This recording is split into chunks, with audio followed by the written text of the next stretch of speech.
We are live. Welcome to 2D Hellboy 2019 Thoughts Film. Now, this contains spoilers, and yeah, I'm probably gonna be. Yeah, I'm just giving a spoiler warning for the first two movies. I realize they're not in continuity with this, but to make comparisons, yeah. This is a long video, but there are time codes in different sections in the description box. And I borrowed this via the library for free, so anything negative I say in this is not a bitterness. And I'm not sure I'm going to be criticizing the gore in this, but in case I do, I just want to make clear I don't have a problem with gore in general. The Thing is one of my favorite horror movies and movies in general, and I also love Cronenberg's The Fly, so I have absolutely no problem with gore. Now, my own quote-unquote film critic rating for this is a 7 out of 10, but my personal rating is a 9 out of 10. Yeah, instead of going into, I'm gonna get into details over the course of the video. So, just briefly, I have not read the Hellboy comics, but I do love comics, both in general and ones that have the sort of elements of creatures, magic, worlds parallel to our own. I love Guillermo del Toro's first Hellboy. I think the second one is average at best, with a lot of frustrating and dumb decisions by good guys. And yes, it looks and sounds incredible. I just don't think that makes up for the negative qualities of it. So, I was originally intending to watch this. Yeah, there were a couple of options. The 11th of 4th of this year, the 13th of 4th of this yeah, of 2019. I suppose by the time you watch this, it might already be the new year. Although I am recording it on the 27th of 12th, and the 16th of 4th of 2019. And in each case, I didn't because my wrists were just in too much pain. And yeah, me reviewing it now, this was as soon as I could possibly get it from the library. So, and a couple of off-topic. I love the BLR video, My Stick. I will never complain about Yoda BLR. Film Brand just reviewed the new version of Little Women and said that this version especially gains weight. In its defense, it was just Christmas. Now, I was originally going to start this with a brief section explaining why I'm not watching this in 3D, but now that it's, home viewing of it, that I'm not sure that's necessary any longer. What I was gonna say back when, you know, is that my theater, I forget if it ever had, but certainly by the time I was about to watch it, it had canceled. There were no 3D screenings. There were only 2D screenings. So, we're gonna dive directly into notes taken while watching. And if you are new to my videos, this entire section, excuse me, almost all of the, everything, all the notes are in chronological order, taken as I, watch the movie. I quite like the prologue. Yes, that King Arthur is, yeah, I suppose I'll grant that over the course of the movie, there's maybe a little bit too much of that, of the kind of, but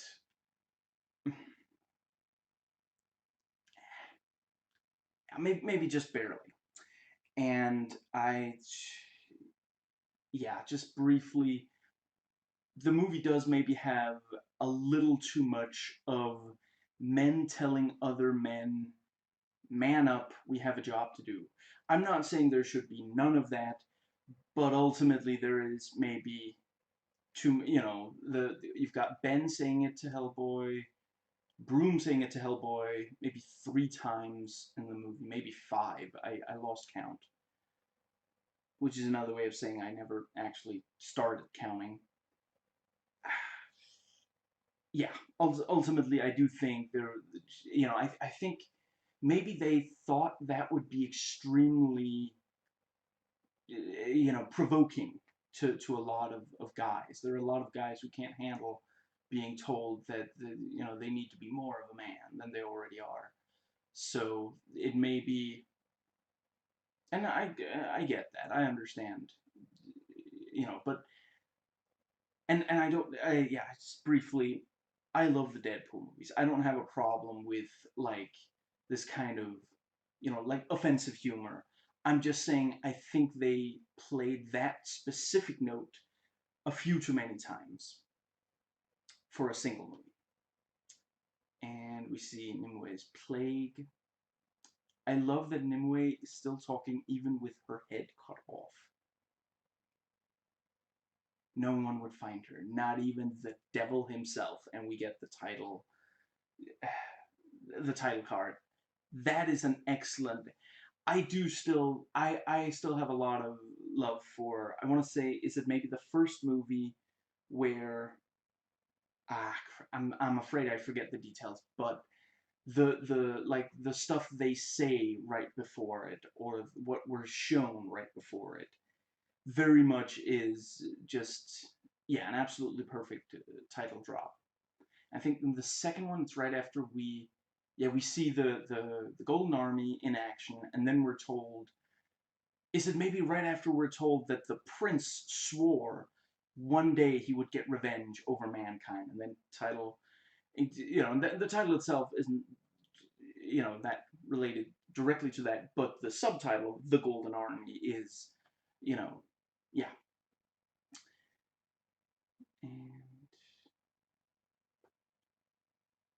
And I like the kind of. I think this does a good job of the visual introduction to Hellboy. We don't see him just immediately. Honestly, when I saw the trailers, I thought that the very first time we saw him would be when he steps out of that armored car and this one, like, okay, I guess it's not SWAT because that's an American thing. I'm just gonna go with SWAT. I don't remember what, excuse me, British. That is one thing. I do appreciate that this is just straight up the British version of Hellboy. In the first one, wasn't it like specifically set in New York, like with the Men in Black and all, because New Yorkers think that New York is the center of the friggin' universe. And I'm sorry. Fucking universe. I forgot. I'm allowed to swear in this because they do in the movie. I'm kidding, New Yorkers. Calm down. I just sat down and watched like 2 hours of people constantly provoking each other. So yeah, that's kind of the I'm in that groove myself right now. Yeah. So the yeah, those were New York, and I think was Broom maybe the one sorry, the one British guy. Pretty sure he was still British.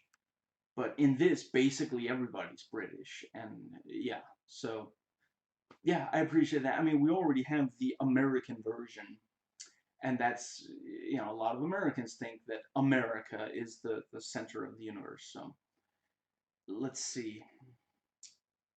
Yeah, what I was getting at is the visual introduction to Hellboy. I thought when I saw the trailer, I thought the first time we see him in the movie was going to be, and isn't that how he's introduced in the first trailer? Maybe I forget, but anyway, him stepping out of the armored car and this SWAT guy accidentally shooting, nearly hitting him with a bullet. And I'm glad that it wasn't. I think they do a really good job in this because, like, most of us already know, it's fairly rare today to go into a movie completely blind. So you probably know, and if you know anything about the comics, you have a basic idea of what he looks like. You may just not have seen David Harbour in the, but the yeah, you have a basic idea of it. But at first, the first thing we just see, first we just hear him, and then we see him try to turn off. Well, yeah, I guess he does turn off the smartphone, just not quite as gently as he'd hoped. And we see him head into the Ruiz, I want to say, to pick him up, and he's doing the wrestling thing. and Ruiz says, "We have celebrity, Hellboy," and then Hellboy straight up, off with the hood, and I think he drops off the coat pretty soon after that, or maybe that's right before, yeah, right after Ruiz says, "If you want to get me, then come and get me." And I honestly, in the trailer, it's edited to seem as though the crowd just loses it when Hellboy, you know, disrobes. But in the movie, it's actually when they get a good look at Ruiz now as a giant bat. So it was a pretty decent misdirect, and people do still, there are a lot of characters, there are a lot of people in this movie that do express some, you know, they don't quite, they don't like the way he looks, basically. And let's see, but yeah, I like that there's sort of a build up to it, that he doesn't just, yeah, you know me, I have a gentle touch. And taps and accidentally breaks the screen of the smartphone, and it's, yeah, I can maybe understand, like, if I could understand people who think that they didn't need to do that joke twice, and that, ultimately there are too many quote unquote modern jokes. They find him because of Twitter, and when he speaks, well, yeah, what was it? Was he speaking Mexican, or was he reciting in Latin? I forget, but like Alice responds with, "Could you Google Translate," or that, or something like that. And apparently Hellboy in Mexican is Muchacho Inferno, which makes sense. I thought Muchacho was more like man, but I forget. I don't remember enough Spanish to say what boy is. Filo, maybe? Should it be Filo Inferno? I mean, Muchachos has a better ring to it. I get that, but I played Max Payne 3 several times, and you hear the term filo de puta many times, which, if I recall, means son of a whore or something like that. So yeah, and apparently there are a lot of putas in yeah, in that game, for them to have all those filos. So come on, bring me in. You really want to start the movie with one of the worst scenes in X-Men Origins, but I will say, I think it went a lot better in this movie. And I suppose, I mean, honestly, from the trailer, I really should have figured that there would end up being basically like a wrestling match between Hellboy and a giant bat, because we see enough clips to piece that together. But yeah, yeah, honestly, I didn't feel like it was that bad of a scene, and it takes a lot for me to not think a straight up wrestling, yeah, and it's basically, that's how we see, this is Hellboy, this is them establishing that Hellboy's a badass and he's a good fighter, and yeah, so they needed something for that, and if you told me before the movie, I would have said, oh, did they need to use a wrestling scene for that? But honestly, I quite like the scene. Now, you hang on to that for me. He handed this gun to some rando, and wow. Are they playing Rock Me Like a Hurricane with, like, dubbing of Mexican, like, lyrics? Wow. You played all that hippie acoustic crap, and I played real music. Excellent reveal on his real face, and yeah, straight up, it looks like a man-sized bat. And I gotta say, I've always been partial to that interpretation of, like, a fully, like, if you're gonna have a vampire and it's like in full, I get the ones that don't quite go there. I just feel like it's a really logical place to go.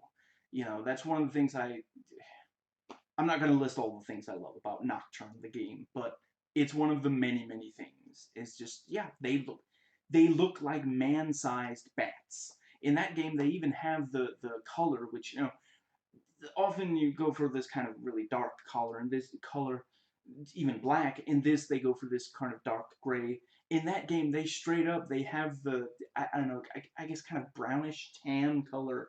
And that is, like, if you look at what a bat actually looks like, yeah, a lot of people think of them as black, but that's because we often see them in pitch black caves, so we don't really we all we can really see are we can perceive some traits, but we can't really make out what color they actually are. But anyway, yeah, I approve. I really like that. That's the and it's a good, like, reveal. At first, he's in the what's it called, wrestling outfit, and then, like, the teeth start showing because we can see his mouth through the mask, and then he takes it off and it's straight up just, with the ears and the just, yeah, straight up bat face. And as Ruiz is dying, he says Hellboy will choose evil at the end, and says the end is coming. So it wasn't just a throwaway scene to establish how badass Hellboy is.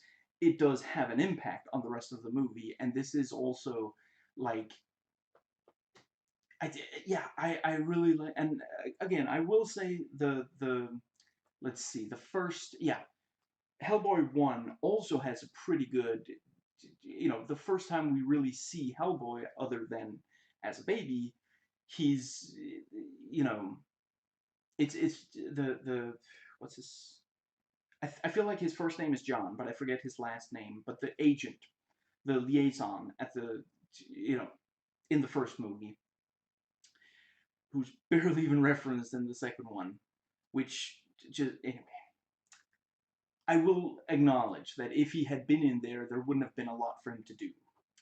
However, I don't know, I suppose, are we supposed to think that Manning is now the liaison, or like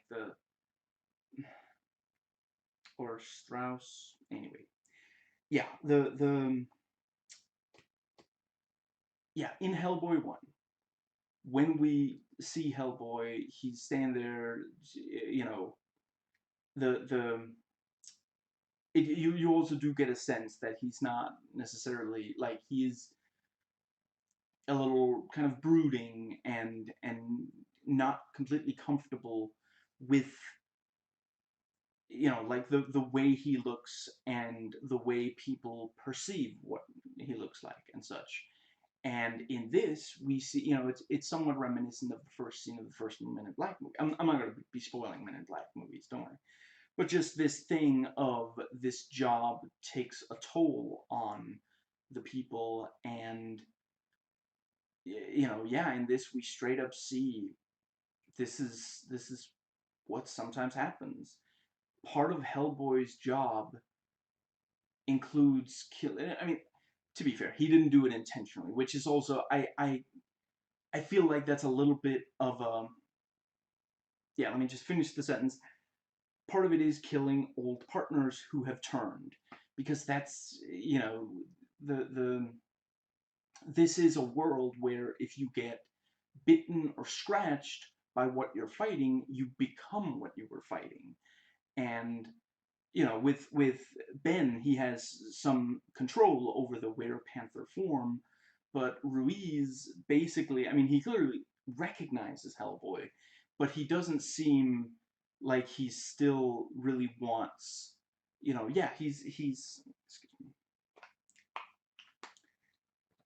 he has basically fully embraced the new form. And, you might wonder, well, if he's a vampire, why is he wrestling?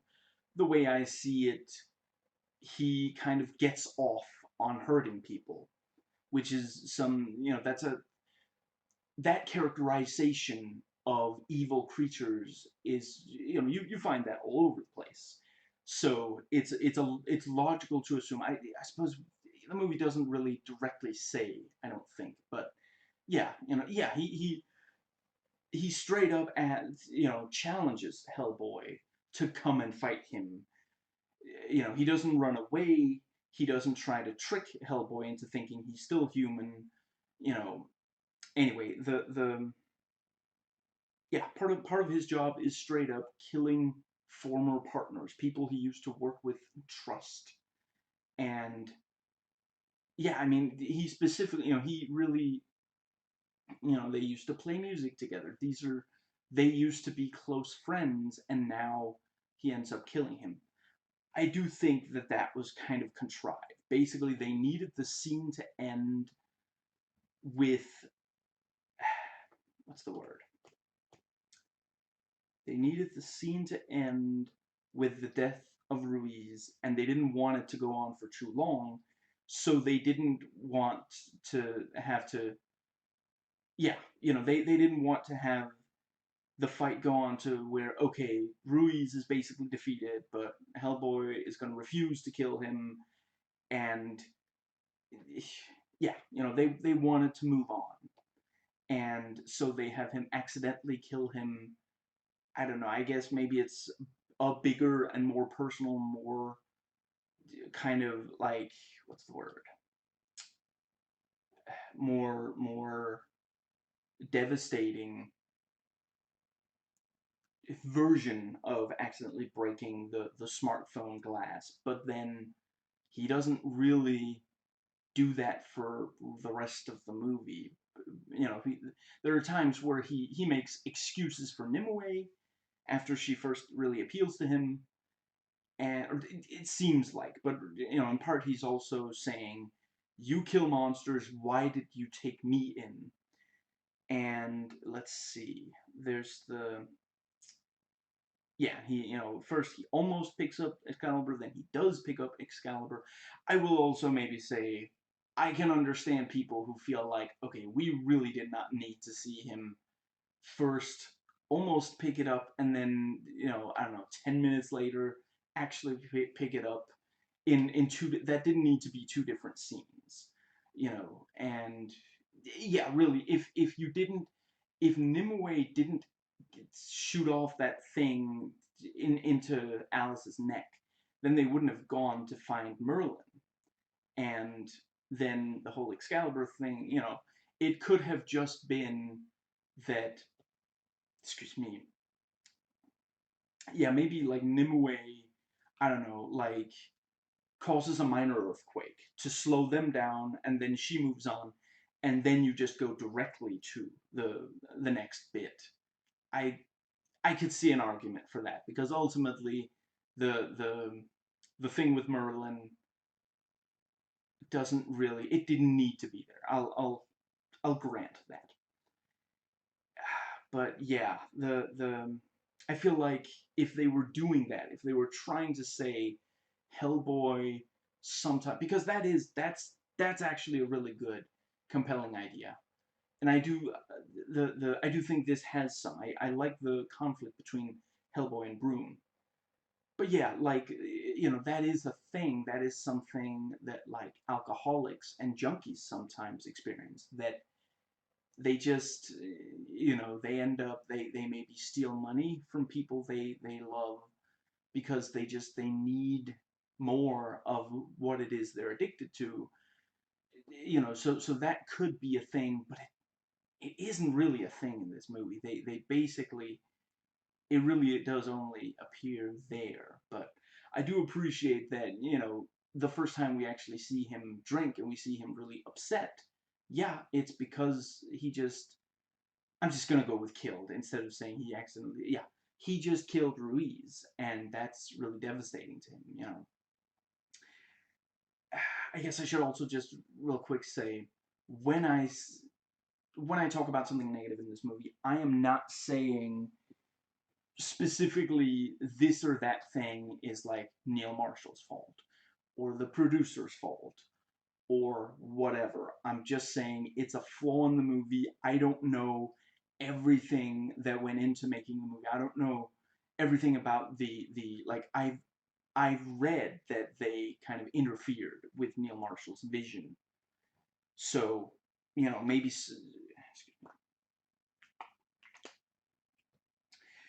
yeah, maybe some of these things are a result of that, but I'm not gonna assume. I'm purely talking about the finished product. I'm not passing judgment on anyone. Hellboy, No, it's Josh. People confuse us all the time. I mean, that is like, dude, like with the, I need to see some ID.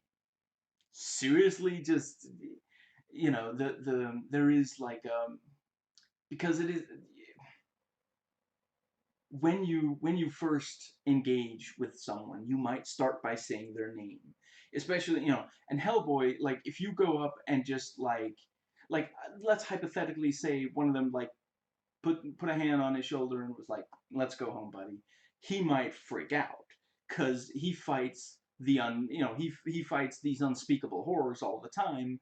So maybe don't like directly get into like physical contact before he understands that you are his ally. So yeah, you open by the name, but yeah, it's like yeah. Actually, I am Hellboy. What gave it away? The red skin, the tail, the horns. Yeah, and yeah, we're told they found him. They yeah, something like you don't exactly keep a low profile, so like pictures of him ended up on Twitter, and he goes into the headquarters, and Ruiz is added to the list of casualties, and Hellboy gives this solemn look. Job didn't kill him, I did.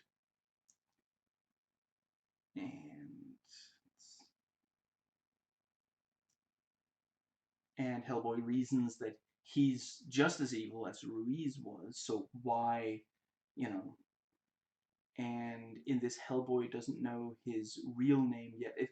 As far as I recall, he had been told when the first movie, like the moment that someone says Anung Unrama, he knows that that's you know, yeah, before he was referred to as Hellboy, that is his name. That is his given name. And I please don't ask what language or what it means or anything, but just as far as I understand, that's like, you know, and yeah, the name the devil gave him, I guess.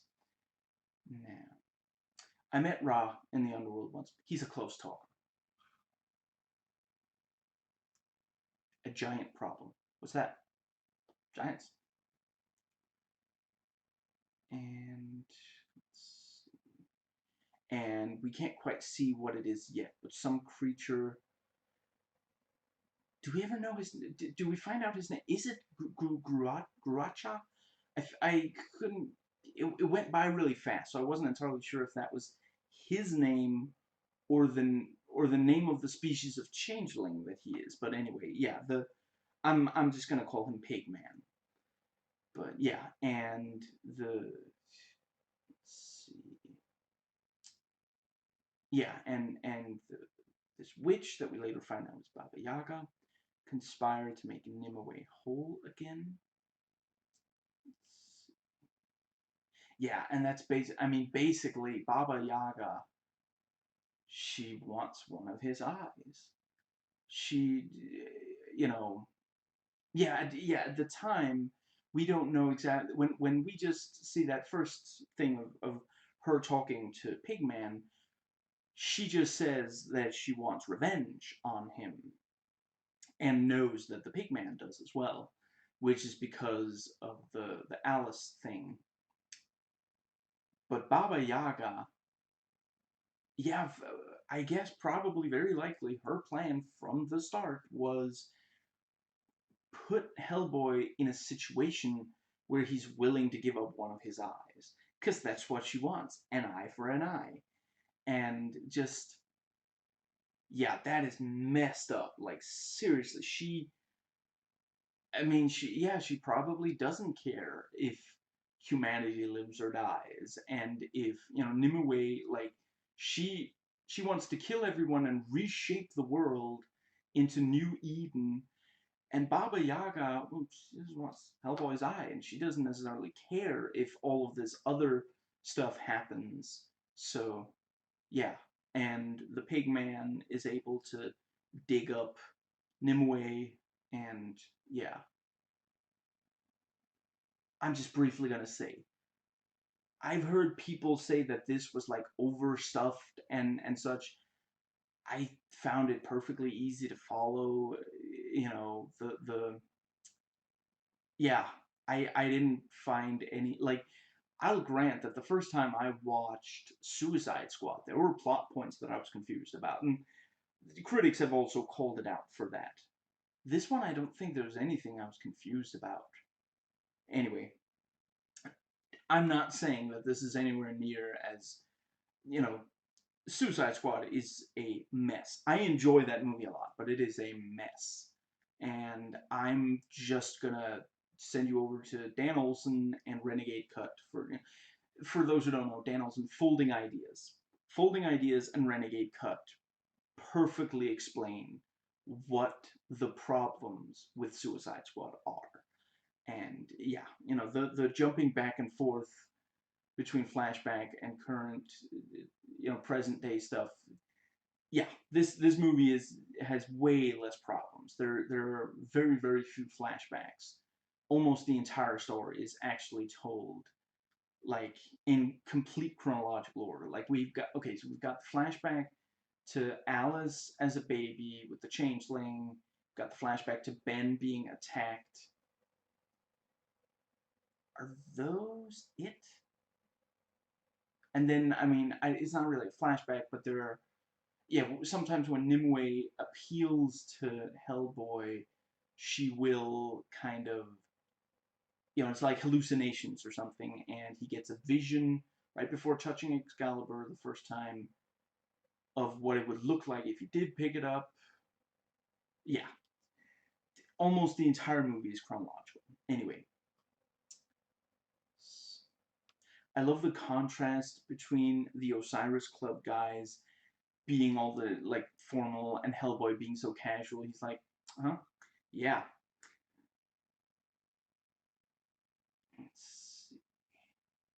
When they do, we organize a hunt. The Wild Hunt. Title drop. That's one of the comics they used for this. And there are 3 giants, which is one too many for the Osiris members to handle. Supposedly, they claim. It turns out to be yeah, they lied to him, but it does make sense that, yeah.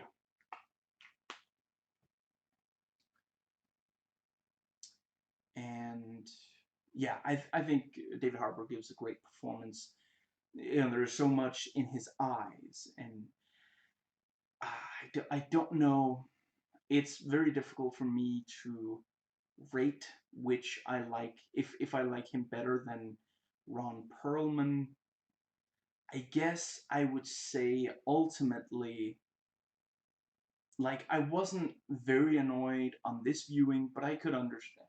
I could imagine on repeat viewing, I might find this characterization of Hellboy kind of annoying, and you know, unfortunately, that does affect my opinion of Harbour. Yeah, Harbour's performance.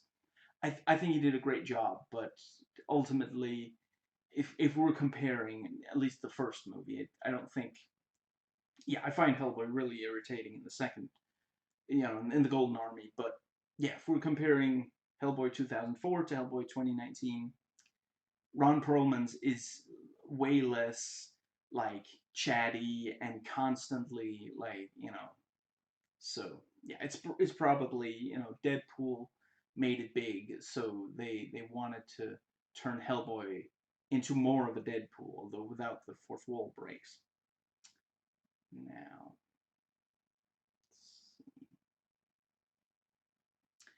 and we see them bring Hellboy into this world.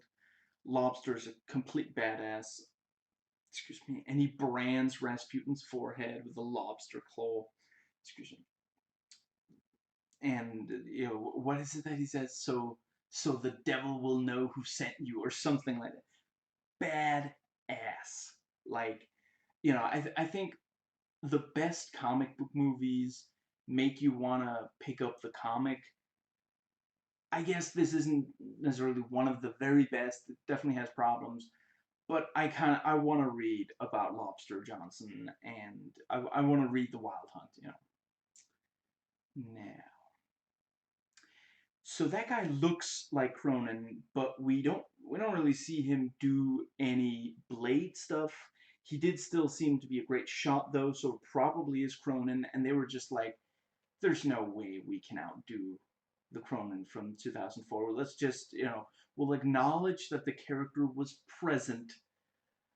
Which at this point I really gotta figure that must straight up have been from the comic. Like, Cronin was there, other Nazis were there, Rasputin was the one doing like the big, or yeah, was in charge of the experiment, because it really seems like a weird choice to bring in this many elements from an earlier film if it's not from the comic. And I could imagine that in the comic, it was Lobster Johnson that he played a huge part, and they just for the 2004 one felt like, well, we're not going to have a huge character be in 5 minutes of the movie and then not for the rest of it. Broom is there, but he's in a lot of the movie, right up until his death. So yeah, and this movie is like, but Lobster Johnson is a badass. Of course he's got to be in the movie. Now, I appreciate that they made the scene distinct from the same scene in the first movie. And I suppose they did need to make it clear that the rest of the stuff in that movie that related to Rasputin didn't happen in this movie. I could still see an argument for cutting it entirely. Although I do think it's interesting to see this sort of like, I mean, it appears as though this is completely new to Hellboy, that he didn't know the details of how he was brought into this world, which, I mean, if Broom is worried about controlling him, maybe he doesn't want to tell him that, because Broom is clearly like, when Hellboy starts saying, not all, just because something looks and sounds evil doesn't mean it's by its nature evil. For a second it's like, are you making excuses for Nimue? And then he says, no, I'm talking about myself. And that kind of seems like, maybe they've had some of that discussion before, but certainly something brought it to the forefront, and maybe he didn't already know all the details about his, yeah, I don't know. That I will say. I think there are a couple of things here that the movie could have made clearer, because I feel like I maybe shouldn't be this uncertain about this kind of thing. I wouldn't go so far as to use the word confused, but uncertain about some things that maybe I should feel more certain about. But anyway, so let's see. But yeah, an argument for having the scene as it is in this movie, in the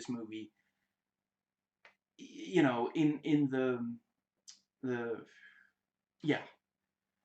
Let me see if I remember. In the in the original Hellboy, keeping in mind it's been a long time since I watched it, maybe 10 years or so, something like that. The 8 years, whatever. It's been a while.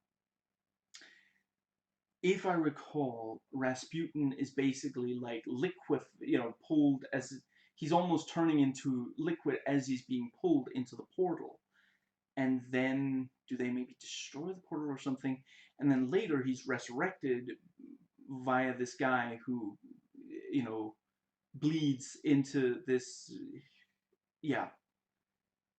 And yeah, in this, that's not how it goes. So, because it is kind of important that in this continuity, the events of the '04 movie didn't happen, except for Hellboy being brought from hell. Now, and he accidentally breaks another smartphone screen. And the priests have a vow of silence, so they communicate via like blackboards and what's it called, like chalk. I want to say it's called. That's yeah, that's kind of funny, and again, super offensive to people who actually take that kind of thing really, really seriously. But yeah, it is like, well, okay, so they can't speak, but they. And we get our first look at the creature, the warthog pigman. He drew an arrow on the blackboard instead of just pointing down with his fingers. And the pigman rips the lower jaw of the holy man out, puts it in his own lower jaw, and that allows him to open the box. And let's see. Yeah, and Nimue's like eyes just open really, really abruptly. Absolutely love it. Yeah, and when I hadn't really thought about it while watching, but yeah, part of it is that he is, yeah, just briefly, he puts the jaw in and then he speaks these holy words, and it's spoken in that guy's voice, so but yeah, the yeah, we realize later, him being able to do that, that's because he's a changeling, and the yeah, he does still, like, he puts it in, then he takes it back out, but so he can't completely imitate that, but he can work that guy's jaw and tongue even within himself, and that's not necessarily something every supernatural being can, but the ones who have some powers of, clearly he doesn't quite have the powers of, he can't change back into human form, for example, like he was when he was imitating Alice, but he does still have some control.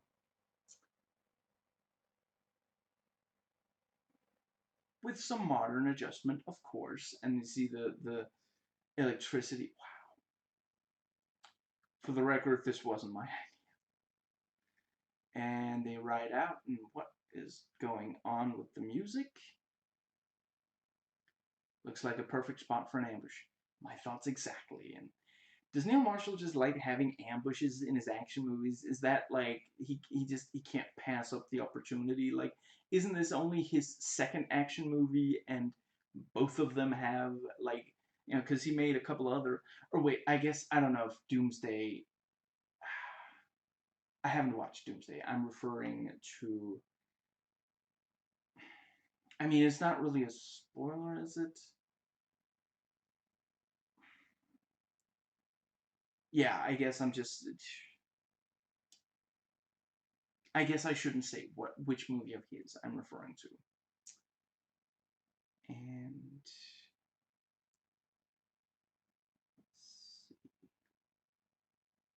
I greatly appreciate that we actually see Hellboy be hurt, not just beaten up, this early in the movie. Because that is a thing, like, you know, yeah, in the two, excuse me, in the two Del Toro movies, we don't see that much of him actually being hurt. It's mostly just like he kind of got his ass kicked or whatever. And I acknowledge that part of it is that this is an R rating; those were PG-13. But when they decided, okay, he's going to be dying in Golden Army, we actually see, yeah, he's clearly dying. So yeah.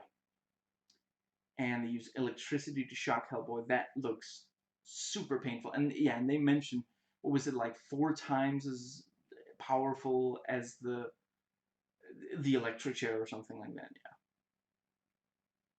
If it's any consolation, your head will make a wonderful addition to our gallery. And Nimue is watching television partially reassembled. They've replaced swords with singing competitions. Don't worry, you'll get what's due. See, me, I wouldn't like an ally with supernatural powers who spoke so vaguely about something that serious. It sounds like she might kill him or something else awful, and, now having watched the entire movie, she does indeed kill him. And she explains she just needed someone who could push him far enough that she could turn him evil. Well, look at that. I guess you didn't need my help after all. Or was it they did need help? Well, whatever. I thought there was supposed to be three, and the last one attacks him from behind. It's a great, and it's like, again, from what I understand, in the comics, part of the thing is he's not like this, Gary Stu who gets everything right. Like, I think I read that 60% of the time, Hellboy himself is the one getting beaten up by the bad guy. He's not constantly winning. He only barely wins the fights that he's in. And that's a great, like, when you just see the two of them sitting there, you're like, oh, so he's gonna be able to, you know, like, what's it called? He's got the element of surprise on them. And instead, the third one gets him into the fight, and he's fighting all three at the same time. And he throws a branch into the eye of one of them. Wow, that looked painful. And he stands on the shoulder of one of them, and one of the others tries to, like, hit him and accidentally smash the other in the head. And then let's see. Yeah, and then he uses the stone hand to rip out the eye of one of the giants. No one has blinded me.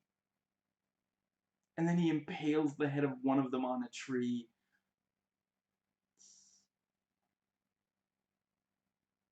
And I forget which. I think maybe that is where like, he's right under its mouth, and it's, what have you been eating? Oh, right. And it, like, burps in his face, and yeah.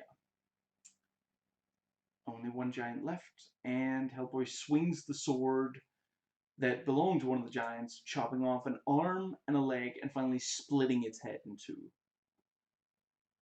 See, this fight still really reminds me of the boss fights in Prince of Persia against the giant, you know. But I will say this time, yeah, splitting its head in two. That was, yeah. I'm not sure I've seen that in one of the other. Yeah, that was really cool. Is that my Uber?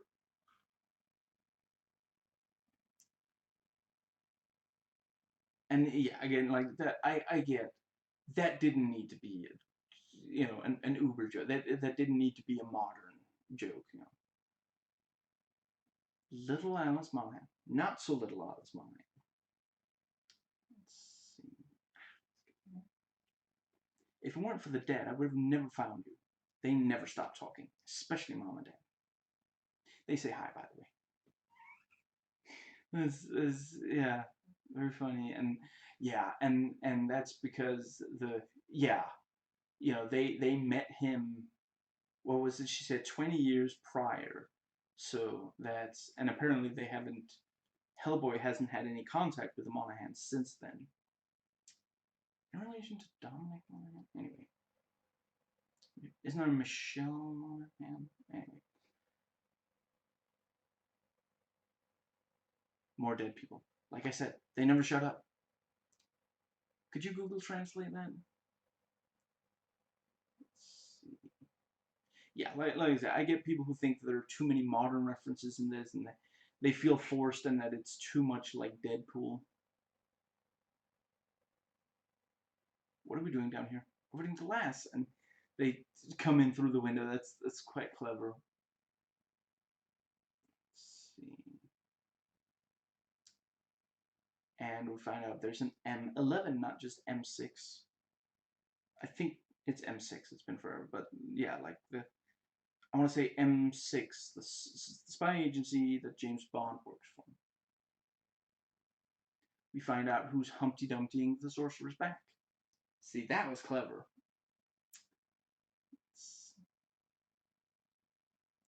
And Hellboy says, Alice is the only person that he trusts, so he wants her to come along. And then Broom says, makes great sense, she's a great psychic.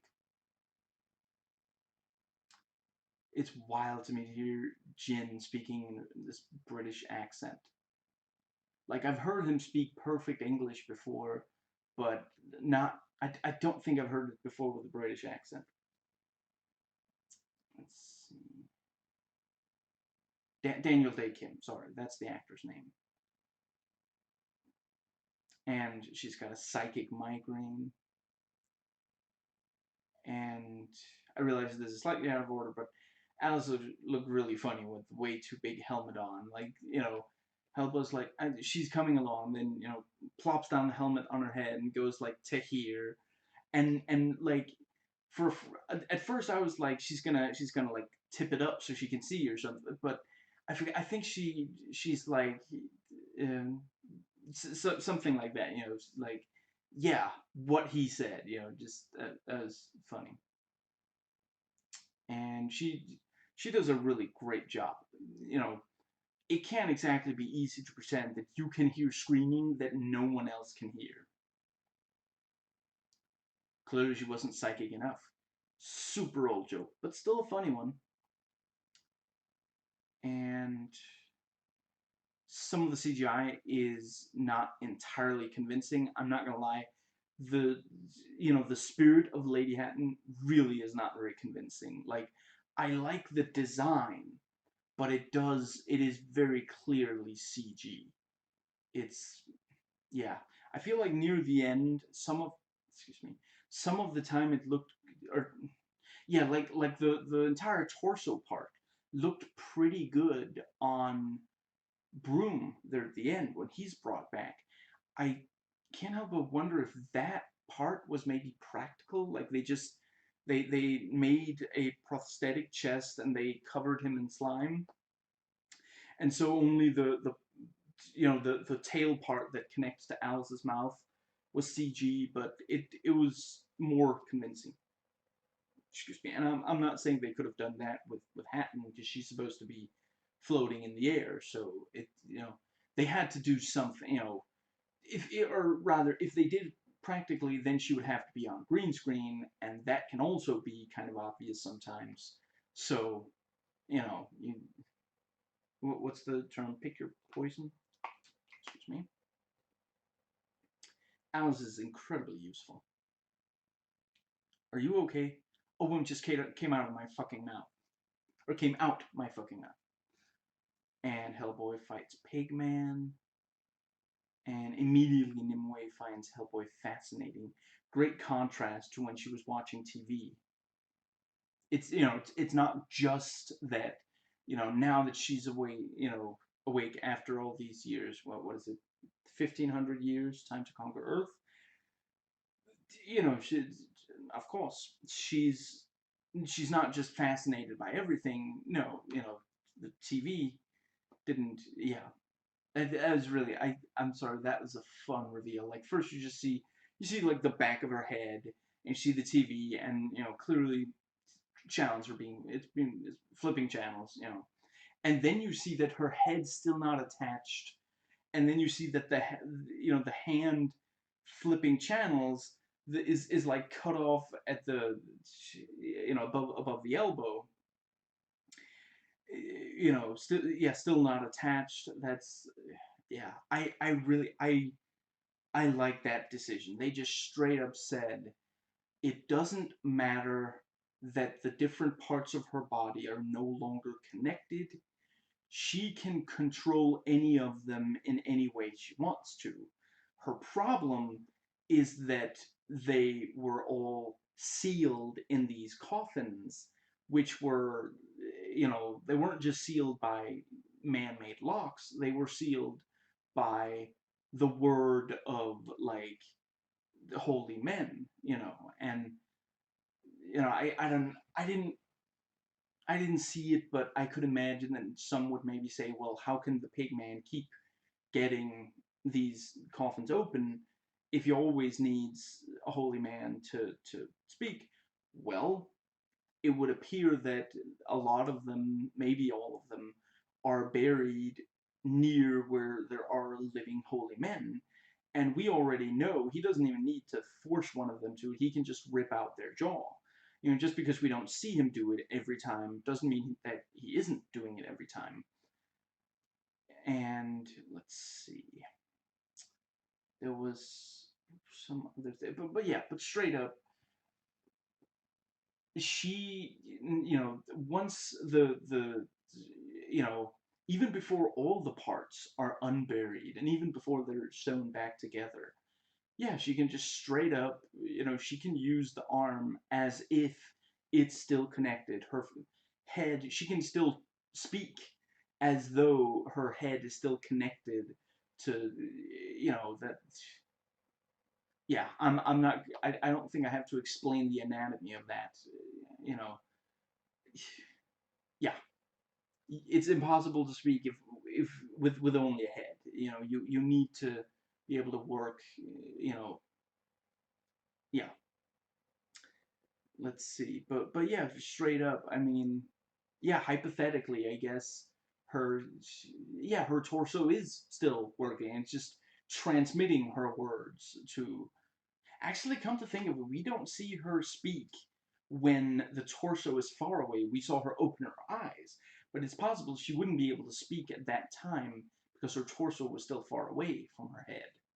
But once she's sitting and watching TV, she is just like, yeah, she can talk as if her head was still. I really love. I think they did a. It's a funny scene when just see her sitting there, channel hopping, as if she's been in our time just forever, and just yeah. Let's see. I mean, we've seen it in a lot of movies, and the X-Men Apocalypse actually thought that it could play a scene like that straight with just yeah, but yeah, it's still a funny joke, I would say. I quite like the editing and cinematography when Nimue reaches out for Hellboy. It's clear that it's some sort of visual trick. She didn't teleport there. She's not actually like caressing him. It seems as though she is, and really, it is the what's the word? It feels less like something actually happening and more like something someone is imagining happening, because somehow she's on all sides of him, and oh, she's caressing him, but when he reaches out she's actually not there, and this kind of thing, like, it's what someone would want you to think of as, but it's not realistic. And I quite like that. Yeah. You fucking prick. I missed, didn't I? And Ben injects himself with something, and from the trailers, I know that he has this werepanther form, so yeah, it suppresses the transformation that otherwise happens when he gets angry. It's a good detail, and I do like that it is this.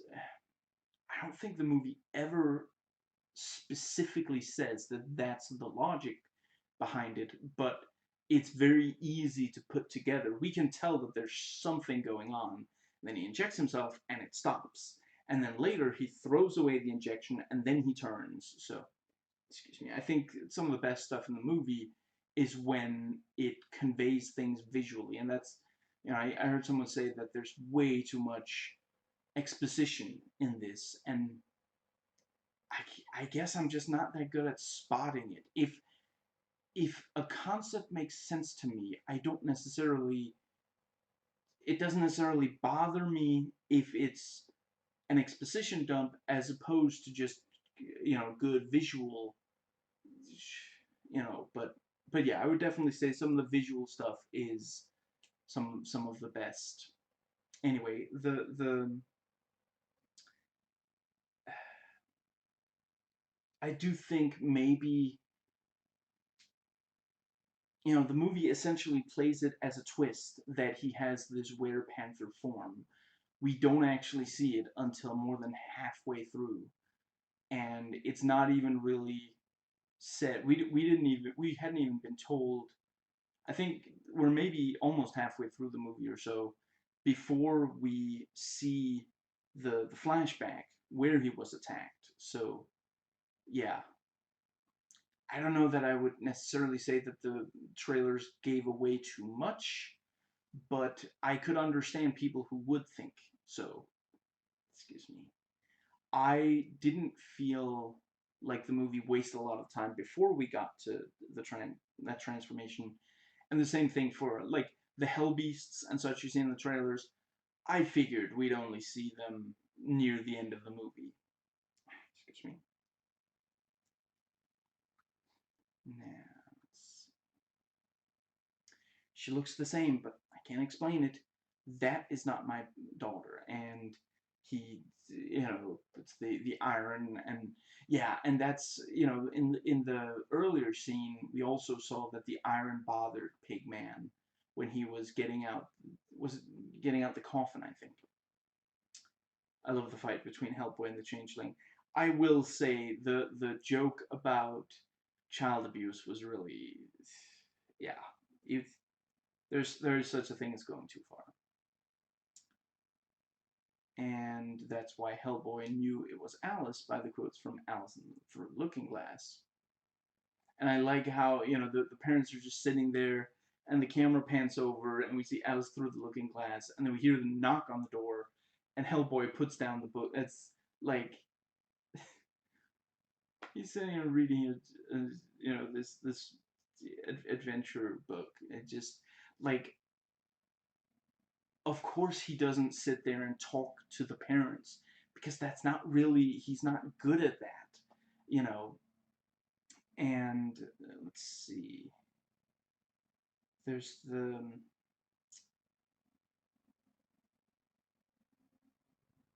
yeah, and that's specifically why Alice says, they bought her Alice through Looking Glass, and probably also Alice in Wonderland, because they want to say, see, you have the same name as the character in the book.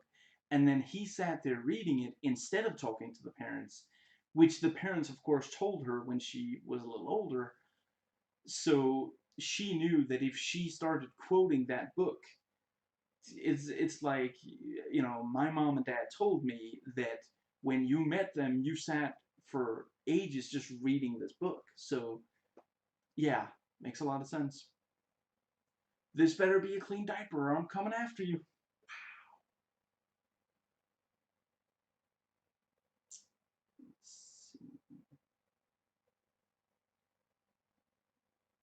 And yeah, Hellboy talks about, maybe something that looks or seems evil, maybe it isn't really evil.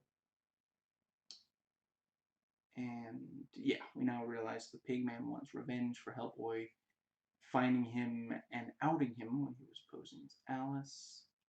And that's another thing, like, he says something like, he exposed me, he humiliated me, he forced me into this life. Again, where my mind went is that when, yeah, like, basically, not only did Pigman fail to, he didn't, we're not told exactly what, like, we're told, well, fairies love babies, and they tend to leave behind a changeling. We don't know exactly what happened. Like, does the changeling just always pretend to be that human, or do they eventually stage the baby's death? And that's where, like, yeah, but I don't need to know exactly that. There are a couple of different options. I don't think it's a plot hole. It's something where they could maybe have uh, filled in some blanks. But that's, excuse me.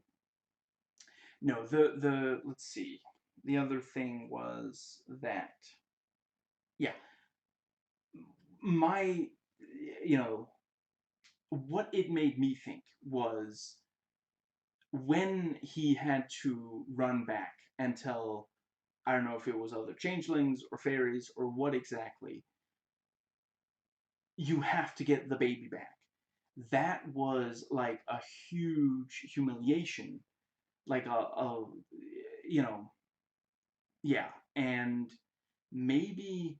he would have been allowed to change his form to other, you know, if not for that humiliation, but they like took away that power, so now he's stuck looking like a stuck pig, no matter how old he gets, because it's now been like 20 years, we're told, and he's bigger, but otherwise he looks the same, when he used to be able to look human, and like hypothetically, if he went into that church looking human, it might have been easier for him to get results. Not that he had a hard time with it, but if he is a changeling or was, then it would make sense. But yeah, again, that maybe that uncertainty should have been cleared up in the movie itself. And we see them sewing Nimue together. It's super creepy. I've always really appreciated Mila Jovovich is willing to look very unappealing in movies. I mean, in this, she really does look as though she's just recently been dug up. Like she's got like some dirt on her face, and yeah, obviously they don't go as far with it as they could. She doesn't look anything like Baba Yaga, for example, but she still does, like, they do go in that direction, at least. I'm not sure I could offhand name an example of like not really going in that direction. I know that you know not all actresses are comfortable with that, and it makes sense. They do make a living off their appearance, in part their appearance, and if people can't look at your face without thinking of you as, again, hypothetically Baba Yaga, then you might have an extremely hard time getting work again, as anything other than that. But yeah, she genuinely does look really messed up. Nah, people lie, numbers don't. And yeah, Ben is ready to kill Hellboy, both emotionally and weapons-wise. Hellboy's brain is too small a target. Oh, come on, take your feet off Churchill's desk, will you? And then what? That's a false equivalency, and you know it. Yeah, I quite like this conflict between Hellboy and Broom, that Hellboy really does, like, he feels like his father was not a good father, and Broom, yeah, like I said earlier, like he says several times, he feels like Hellboy really needs to just, you know, he feels like Hellboy complains too much about these things. He feels like there are things more important, excuse me, than you and I. You made me a damn weapon. Ah, see, when I watched the trailer, I wasn't sure if that meant you turned me into a weapon or you made me, like, this gun. But yeah, I would definitely say it means, you turned me into a weapon. What? Just solid parenting. And the elevator keeps going down despite Hellboy pushing up. Lower ground. Cute. And the elevator takes him to this foggy forest area. And we're in Silent Hill now, and I am here for it. And Hellboy realizes it's Baba Yaga. And he gets close to the door, and then the house steps back up. So now he basically has to enter the house. If he jumps back down, he might get seriously physically hurt.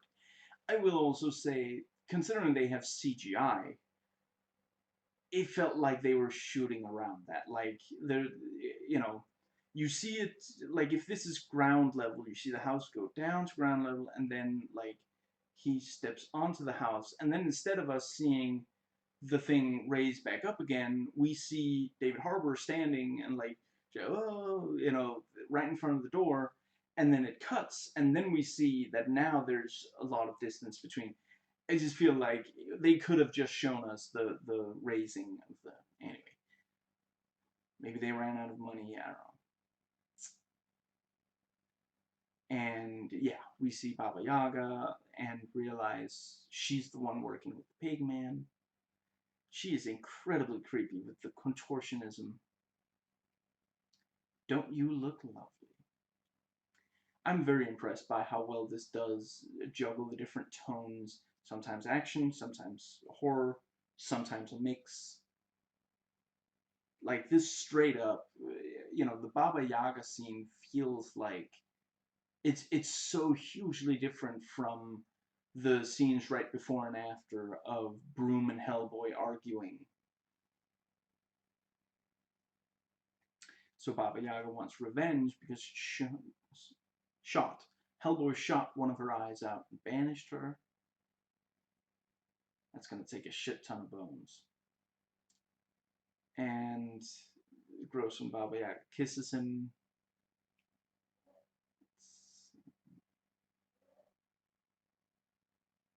You'll get your eye when I'm done with it.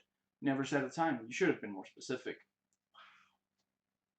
Very cool fight between Baba Yaga and Hellboy.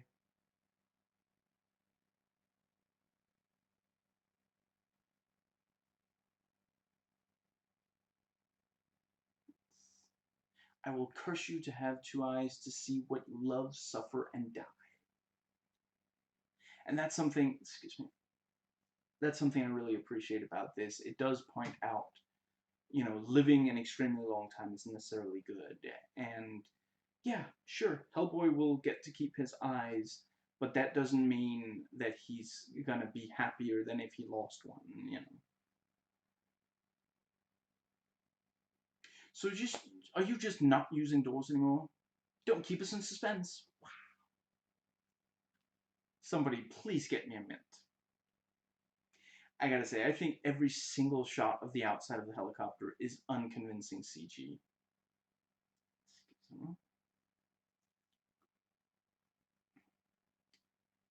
And Ben explains about the attack that got him scars. And we still haven't been told in the movie itself that he can transform into a panther. And, now that Ben... Yeah, actually, no, even before that. Yeah, every single major character in the movie gets really good character development. I really feel like I know who they are. I understand who they are. Excuse me. It's what's the word? Give me a second. Yeah, considering how many there are, not all movies have great character development for so many, but yeah, they character development, character moments, where they make decisions that really affect things. Like, I like that you see how much of a toll it takes on Alice.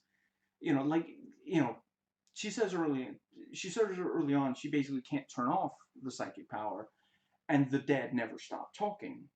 But that doesn't mean that she has to go with them and face these other dead. She gets the psychic migraine. And the and yeah, like she clarifies, yeah, it was really uncomfortable when Lady Hatton came out of my mouth like that. So yeah, it's just the what's the word? When she made the choice to go with to join the team like this, that yeah, it causes her pain. It's really, yeah, and she still makes that choice. She's grateful to Hellboy for saving.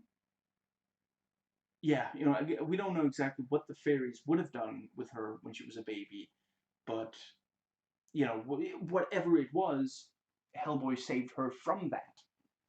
And the and I also do quite appreciate that specifically, like, she makes sure that she could kill him if absolutely necessary with the, you know, she specifies, I forget the details, but special bullets, and like she's aiming it right at his dick, and yeah. And then zombies come out of the ground. Doesn't anything in this country stay buried?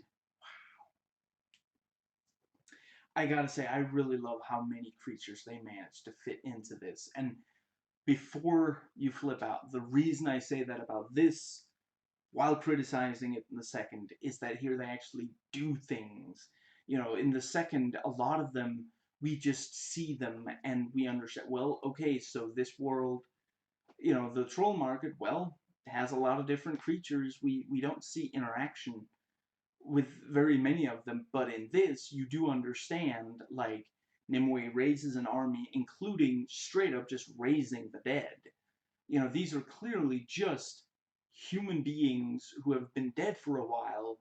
Parts of them have rotted away, and Nimue is raising them to so that, you know, they'll stop them. Yeah, so the zombies will stop the BPRD guys. And Ben again almost transforms, but uses the syringe to stop it. I was wondering if maybe he was going to end up running out of syringes, but I like that it's a decision. He chooses to become. Although I will say he ultimately didn't last that long in the fight, but yeah. And Ben tells Hellboy to run along since he has to stop Nimue by midnight tonight. And Hellboy kicks a zombie head off like a soccer ball, and he goes, "Go!" So yeah, this straight up, this is the British Hellboy. The American Hellboy would not make a soccer joke. Sorry, football. And Nimue summons an army of monstrous creatures. Very cool. See, the thing is, hypothetically, let's say you cut the troll market from the second movie, you really wouldn't lose very much. Like, okay, you couldn't literally cut it, but you could very easily write it out. And, you know, you could spend that time and money on making the plot hole, you know, just fixing all the plot holes. Anyway, in this, hypothetically, let's say you cut the shots of her army, then you wouldn't realize just how powerful she has gotten. You know, over the course of the movie, the threat escalates. Like at the start of the movie, well, we got Pigman going around, you know, okay, so he's killing priests, so it's bad, you know, but over the course of it, as Nimue becomes more powerful, you know, she ends up raising an army and spreading plague. And, you know, there are these massive hell beasts, you know, so yeah, it actually, the, excuse me, they do a good job of escalating the threat, which is also something the first movie does well with the Samaels.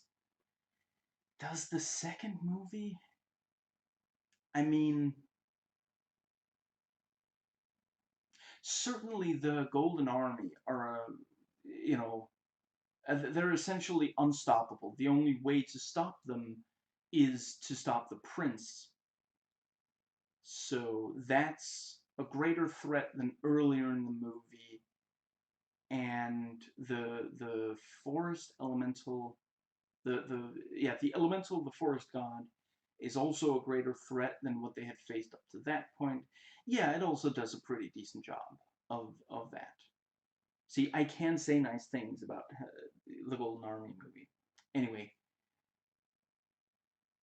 I love Nimue's speech to her army. And Nimue gets revenge. You know, the witch who betrayed her, she, like, just really brutalizes the sisters. But the witch herself, you know, survives and helps Hellboy get to Merlin. So, Mila Jovovich really is perfect casting for this part. I figure she would be, but I'm still really pleasantly surprised. I just she, you know, not everyone can sell this kind of thing, but to her, like, yeah. Seriously, people who don't think that Mila Jovovich is ever a good actress, you haven't seen the right movies. I'm not calling you stupid, but I am saying you just need to see the right movies. And let me think. It's coming up in one of the next sections. I'm not going to try to remember the list when I already specifically wrote a list, but yeah. And, maybe you don't think she does good acting in this movie. I would say it's definitely the right performance for this kind of movie. And I'm not going to claim that she does great acting. Most of the time, I'll admit there are a lot of her movies I haven't watched. But sometimes she does incredible acting. Now. And Hellboy shoots part of her face off and the eyes, like, hanging there. And Nimue wants to awaken the evil within Hellboy, and she throws. Is it like she's got like a wooden crown and picks like one of the little sharp like and throws it into the neck of Alice, and then they have to deal with that. Okay, I can kind of see how people maybe feel like this part where Hellboy gets to Merlin is kind of rushed. We just have narration by the remaining witch and a few quick shots of location, and then they're there. And that's also like in the trailer, it looks like that's going to take up more of the movie. That's going to be a several minutes scene when really, I guess from the start of that bit to them getting to Merlin, yeah, that's probably like a minute or something. And yeah. Have you finally come to claim my soul? That's the other guy. That's pretty funny because no, I'm the devil. Jesus or God or whoever is the person you're thinking of. So Nimue has all her powers about an hour and 10, 15 minutes into the movie, and I guess yeah, so she has them for about half an hour total. And Merlin pulls the thing sticking out of Alice's neck out, and it's really long and nasty and like really like it gets like super thick and just and then it like slithers away. Should we be worried about that?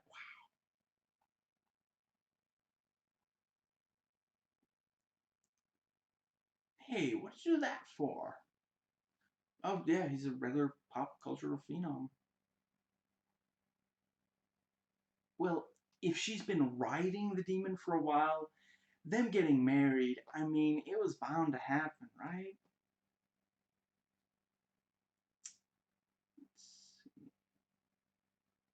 So my mother was human, and so were you, at least in part.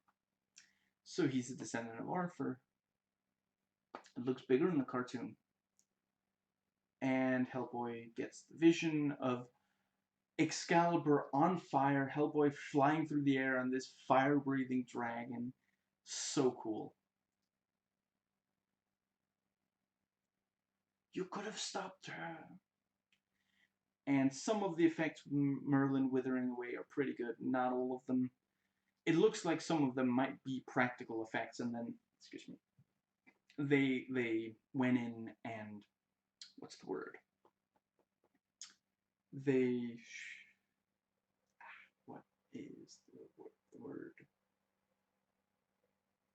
Like, enhanced, maybe, I guess, something like that, with CG. And we see Nimue spreading the plague.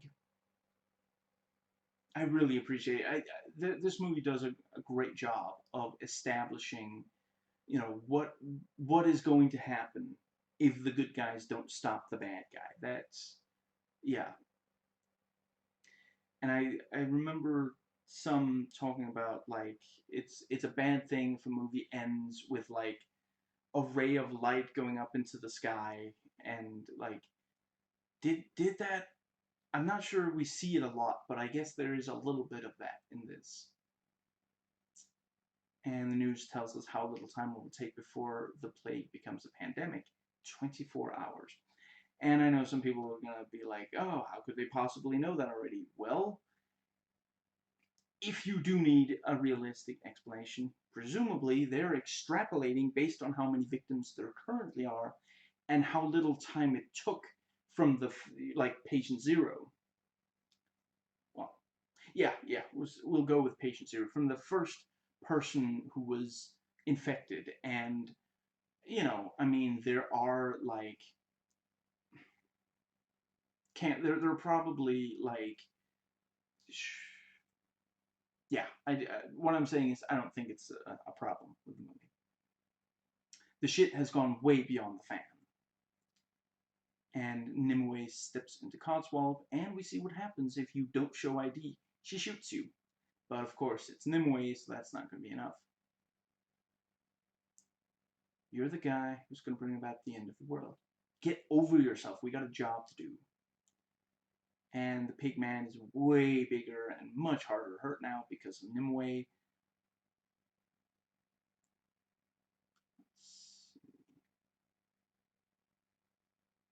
I was the guy who sent the pig man squealing home. Great fight. And Ben gets Alice out of the way of debris, even though that means he gets some of it on him, and he starts to transform. And he does ready up the syringe, but then doesn't take it, deciding to let himself transform. And they do a really great job of showing that Hellboy clearly does need help defeating Pigman, even though he does get some good licks in. And yeah, just I think again, like, this movie, the other movies also have, the first two movies also have the aspect that Hellboy gets beaten up a lot of the time, but in this, I feel just, when I watch this, I feel more like he might actually die on screen than I did when I watched those. It really is like, and part of it is, of course, also that CG enables the fights to get much more extreme in this, where, yeah, some of the time in the other ones, well, what can we actually have Ron Perlman run around and do safely on camera, or yeah, even if even if using stunt doubles, it still has to be safe. You don't want anyone to get hurt. And sometimes for portions he'll be a CG double, but yeah. So anyway, I do still really love the 2004 movie, and I'm not necessarily saying that I like this, that I love this more than that. I think they have different strengths, maybe. But I do think that it makes sense to make a new Hellboy movie now that CG can push it so much further, because Hellboy, it is such a fascinating world. You want to dive deeper into that world. And I mean, the way I see it, we're probably gonna get more Hellboy, whether anybody, you know, I think that's probably more up to, like, producers and what's it called, like, box office projections and such. The question is the next one going to be a sequel to this? Is it going to be another Ron Perlman, continuity one? Is it going to be something? Is it going to be a third option? Excuse me. And I guess right now it's very likely that it'll be a third option. I would still like to see Perlman back in, and I would love to see a sequel to this. But right now, money probably says that this isn't getting a sequel because money. And yeah, anyway, yeah, I feel like it made sense to make another one, even if it wasn't connected to the first two. And I gotta say, like, if they make another one, I mean, I guess they're not likely to retcon away the idea of them, of the two Hellboy's twin children, but I'm sorry, it became, like, over the course of the second movie, maybe at the start of the second movie, it became a sitcom.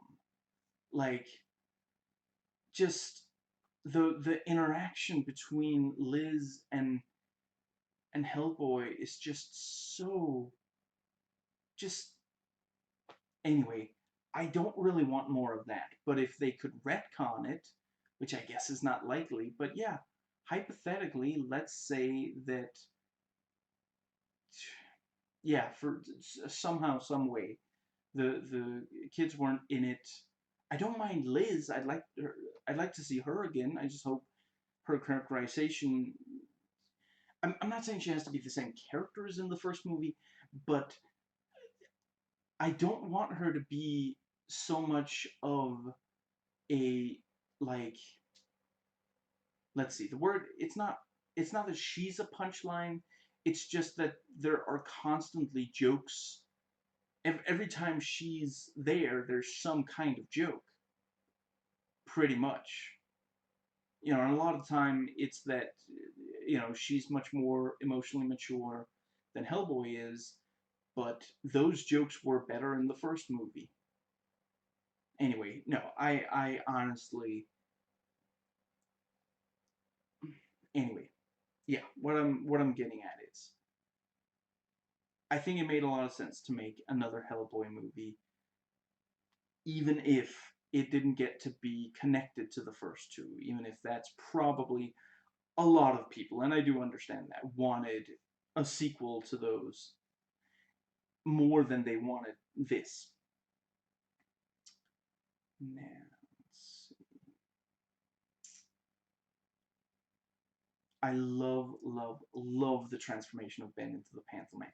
It looks excruciatingly painful every step of the way, and the trailer did a great job of hinting at that. You know, we see more in the actual movie, and yeah, the trailer, like the yes, I'm glad that I went into the movie knowing that there was going to be a transformation like that, because it is, like, it speaks to the tone and the appeal, and yeah, like, I can't even imagine something like that in the first two movies. And again, part of it is PG-13, and certainly those two movies have creepy stuff as well, but it's just so, yeah, I feel like it belongs in the, like, a world that has a humanoid, like, a world that has someone like Hellboy would also have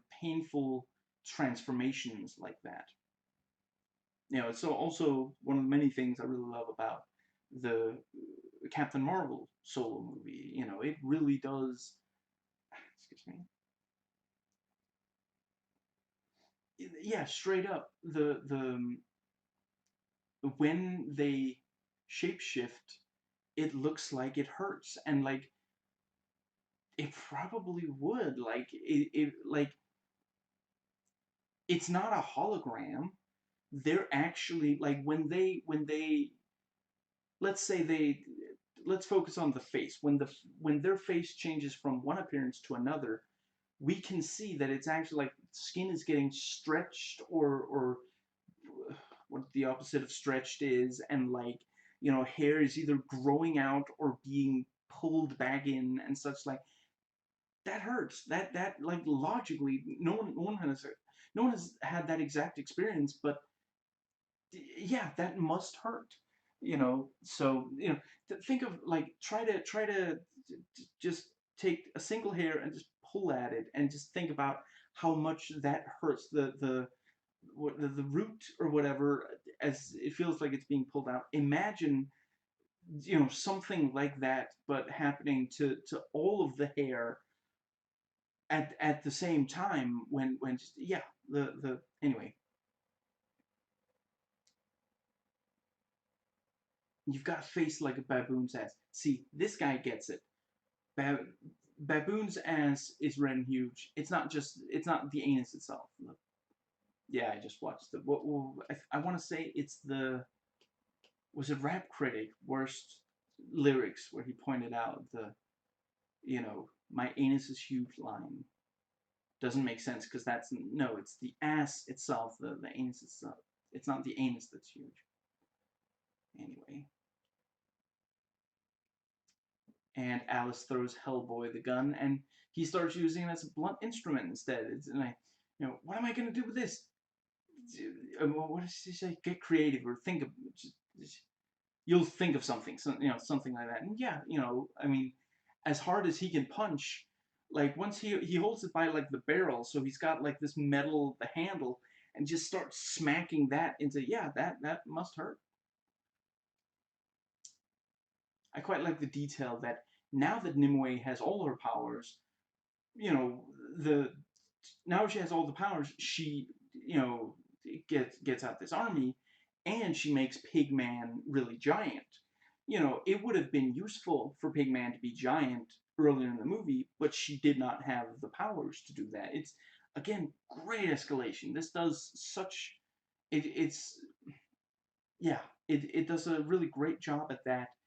And there are action movies that I otherwise love that ultimately don't really do a great job of escalating the threat over the course of it. And Nimue shrinks him down to a baby pig again, then blows him up. And we can see the eyeballs in the pool of blood he left behind. And I absolutely love Mila Jovovich's performance in this. And like Hellboy, she tricked the other individual by being vague in the promise they made. But yeah, the whole thing she says to him, like these lines, like there are so many people who could not make them work, but Mila Jovovich can just absolutely sell. Like when you see her in this, like hypothetically, let's say that someone like used a hidden camera to film some behind the scenes stuff, and what do you know? It turns out she actually has supernatural powers. I mean, I'm not sure I would be surprised. Like she sells that so completely convincingly. Like same as like I believe I've said this before. Hypothetically, if it turned out that Jason Momoa is not actually human, but is, for example, Atlantean, yeah, I'd be like, well, yeah. I mean, look at him, just complete, just the. I still do. I still would rather see him as Kraven the Hunter than Aquaman, but that's neither here nor there. But yeah, Mila Jovovich just sells it. She's incredible at characters like this, where just like how do you even? But yeah, she's standing there explaining to Pigman, you know, I I needed you to get Hellboy to this point, and I promised you to restore you to your former glory, and I did for a brief time. And Nimue wants Hellboy to pick up Excalibur. And again, I love the editing and filming where, like, she keeps showing up next to him, in front of him, behind him, making it clear this is an induced hallucination. It's not that, you know, it's not that she's really there saying exactly that, doing exactly that. It's that she's making him think that. Like, hypothetically, if someone wanted to convince you to do exactly what they wanted, if you couldn't turn away and look away from them, and if you constantly felt like they were making positive physical, like she's almost caressing his face, and like, just that would be the way to do it. He can't get away from her, basically.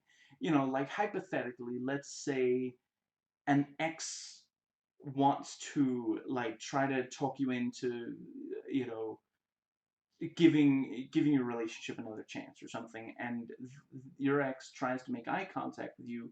If you break eye contact, then you have an easier time of like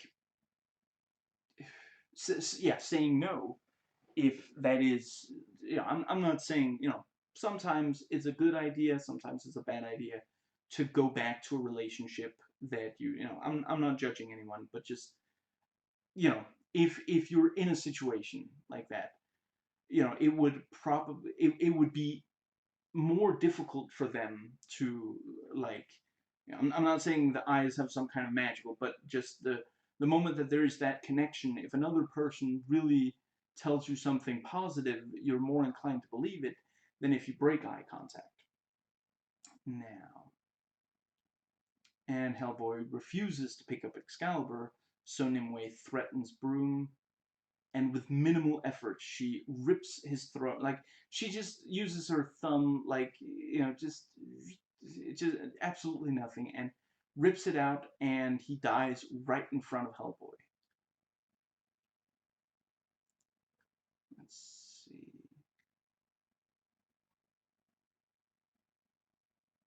And Jesus Christ, you look like a fucking mess. At least now I know why I've been acting like such a dick. Put yourself together. We have to help him. Both your fathers would be ashamed. Oh my god, the conservatives are right. Gay marriage is evil. In sarcasm mode. Obviously, she's referring to the fact that Broom is like the stepfather and Satan is the. But that is a good line. Both your fathers would be ashamed. Yeah. Yeah, just to make it absolutely clear, I don't think there's anything at all wrong with, you know, gay marriage or adoption. Or, you know, it has been proven that literally a gay couple who loves their child is better than a straight couple who doesn't love their child. So it has absolutely nothing to do with sexual. Yeah. And Hellboy picks up Excalibur, which is on fire, and his horns grow out, and he goes up to Nimue, and we have the Silent Hill looking Hellbeast rising up and starts killing people. And, you know, the trailer only shows one of them, but we see at least one more, and just such great designs. Yeah, it's this thing of, like, the laws of physics in their realm don't work like in our realm, so they grow in ways that don't make sense from yeah. Excuse me. Now, you know, sometimes this kind of, you know, the if there's someone extremely powerful, you know, and it's like a climax to a movie, well, if it's just like one monster or something, you know, the I guess I shouldn't call out any specific movie, but just there are movies where, well, the monster's really only killing a few at a time or something like that, you know, and it's kind of slow compared to, you know, how many people there are all over Earth. And it's like, well, where's, you know, and I'm not saying that all movies suffer. Some movies are able to personalize it so much that you forget that it's only a few people that is, you know, that are being killed. But, you know, and then other movies try to make it too general. And for example, if it's a plague, it feels less personal and sinister. But this one, by combining the two, it really covers, yeah, this really is, again, I'm not saying that there aren't better movies made, but this is exactly the way you do a climax like this. You have the really evil and sadistic, you know, one-on-one killing a few at a time thing with the Hell Beasts, and you have the, what's it called, the what's it called, yeah, and you have the global threat of the plague. You know, the like, hypothetically, if Nimue is not stopped, literally, Nimue would kill people all over the world in you know, with in a very quick succession with the plague. But there are also, you know, a few unlucky ones that don't die from the plague, that will be like, you know, one of the hell beasts, like, you know, waves his arm through the air and like slashes a guy into two, and just, yeah. Now, and And Hellboy does genuinely look pure evil now. Let's see. And we see Ben readying the silver bullet, as it were. And Alice gets Broom's spirit to try to talk Hellboy out of it. Stop being a shit and show her she's wrong. You're a man, and a good one. Now, again, hypothetically, Nimue could attack Alice, and thus Broom's spirit would be gone. But she's probably scared that if she turns her back on Hellboy for even a second, she's not going to be able to turn him evil again. You know, hypothetically, like, Broom has been there for Hellboy his entire life, and has kept this supposedly natural evil being good. With, you know, it's nature versus nurture. So if Nimue like lowers her guard for a second, Hellboy is gonna be back to good, and she's not gonna have a chance, even if she starts trying to convince him again after Broom is gone. And Hellboy decapitates Nimue, and the Hell beasts drop from the sky and disappear back into the Hell pit, and the hole closes. I love the spinning sewer manhole. Just so, yeah, that's a, yeah, I don't think I need to say sewer. The manhole, you know. And Hellboy snaps his horns off, and Nimue's head continues to try to talk Hellboy into being evil. Quit while you're ahead. That's, wow. I mean, I guess it's possible that it didn't originate there, but you did kind of steal that from the Crypt Keeper, you know that, right? And I, I'm actually okay with that. It's, God, I really gotta get me a copy of the, of Demon Knight. Anyway, let's see. And I could watch Bordello of Blood again. Wasn't perfect, but it had good stuff. Let's see.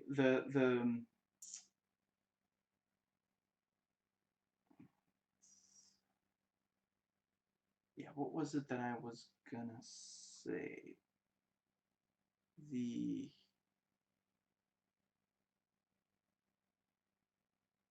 right, the Excalibur. Once Excalibur is reintroduced to the story, and it is reintroduced via Merlin telling Hellboy to use it to chop Nimue into pieces to kill her again. I suppose you can make an argument that it is obvious that it's going to end. You know, there aren't very many movies like this that end with with a like a downer ending. You know, so yeah, hypothetically, you know, you could say, but I don't know. I feel like it worked. I was genuinely worried that he was going to remain evil. I mean, turn evil. He kind of does that. He does that in the '04 one. I guess he doesn't do it in the, yeah. He's not evil in the Golden Army. He's just an idiot who lets evil things happen by being, you know, he's not being intentionally evil. Anyway, yeah. So I'm not gonna get into those movies. I did several videos on them, and the links are gonna be in the description. So yeah, the let's see. I think they managed to keep it tense. And let's see. There's the, what's the other thing? Excuse me. What was the other thing? Excalibur. I mean, the moment that it is reintroduced, like Hellboy almost immediately sees that vision of him turning evil and refuses to pick up Excalibur. So, yeah, you know, really the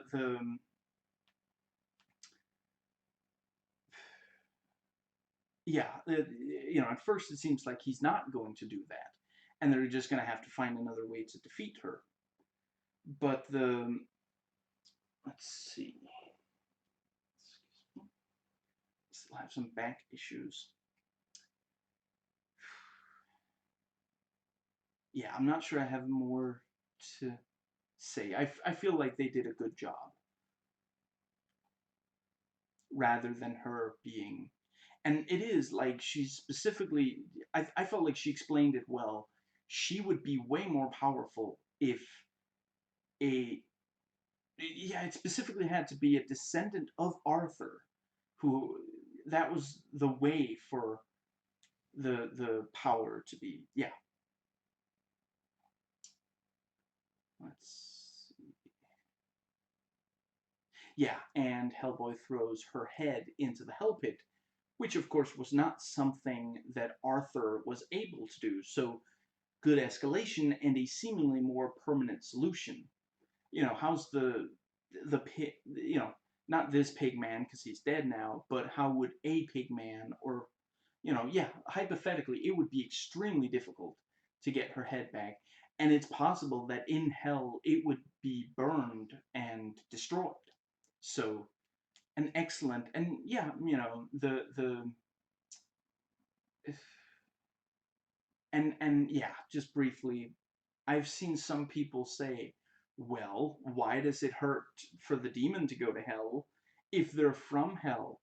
Well, let's take the supernatural element completely out of it. Let's just say, do you think there's a difference? Let's hypothetically say that you you know you live in an apartment, and every day after work you come home, you open the door, walk through the door, and you're happy to be home again. Let's hypothetically say that then one day someone like grabs you, kicks the door in, and throws you in through the what's it called, doorway. Don't you think that the latter would be painful compared to the former? I feel like it's not a difficult concept to understand. I'm sorry, but I don't understand why some people have trouble understanding the difference between intentionally going somewhere and then being forced to go into a place that just, like, literally you can take the supernatural element completely out of it, or think of, or compare it to, like, getting to be, like compare it to being grounded versus just being in your room when you want to. A punishment doesn't mean you go somewhere that you've never been. Anyway, and yeah, Broom's spirit, some of the effects are convincing, some aren't. And there's at least one shot of Nimue's head where it's very obviously CG and not very convincing. I think most of the time it was that basically she performed in front of a green screen, and they maybe like had like a green screen choker or whatever it's called, and they took the element of her head and stuck into the movie, into the footage they already shot on location and such, rather than that her head was animated. But there's at least one shot, and yeah, I love Broom's speech to Hellboy right before he dies. I do kind of wish that it wasn't in the trailer. Otherwise, although I will admit that when I saw him die, I didn't stop to think, well, he must not be completely, we haven't heard the speech yet. But yeah, I mean, a lot of the best stuff in the trailer is from the last little chunk of the movie, like maybe the last third of the movie. And yeah, I mean, it is, again, I don't think they gave too much away, but I can understand people who disagree. Please, please don't go. I'm not ready. I have to say, the somber moments really work in the movie. And Ben destroys the silver bullet. I like the gesture, but dude, like, it wasn't very long ago that he really did seem like he was gonna go evil. Anyway, it's a Hollywood thing. I like cats. I've always been more of a dog person. I mean, I think I would be too if a cat you know, infected me with like werepantherism. And we see a mission 6 months later, and Alice is now a member of the team, and she's got like brass knuckles and a pistol. Let's see. And Ben explains, excuse me, the transformation, is based on pain. So Hellboy punches him a few times to get it to happen, and it's like, look, it's a little more complex than that, and he punches him again, and we get what it isn't actually a one-taker, but they do a good job making it look like a one-taker tracking shot, as the camera occasionally will like spin around to show these three BPRD members as they kill the dozens of members of, I like Alice calling it this, another secret boys club. Excellent way to close out the movie. As much as I love them, you know, managing to kill Nimue, it wasn't exactly a huge action scene there at the end. Really, once Pigman was dead, it wasn't really an action scene anymore. I'm not saying there's anything wrong with that, but I'm glad. I think action movies should end with a big action scene. I think, or at least very, very close to it. And again, I'm not going to give examples because spoilers. Let's see. It was more tense and suspenseful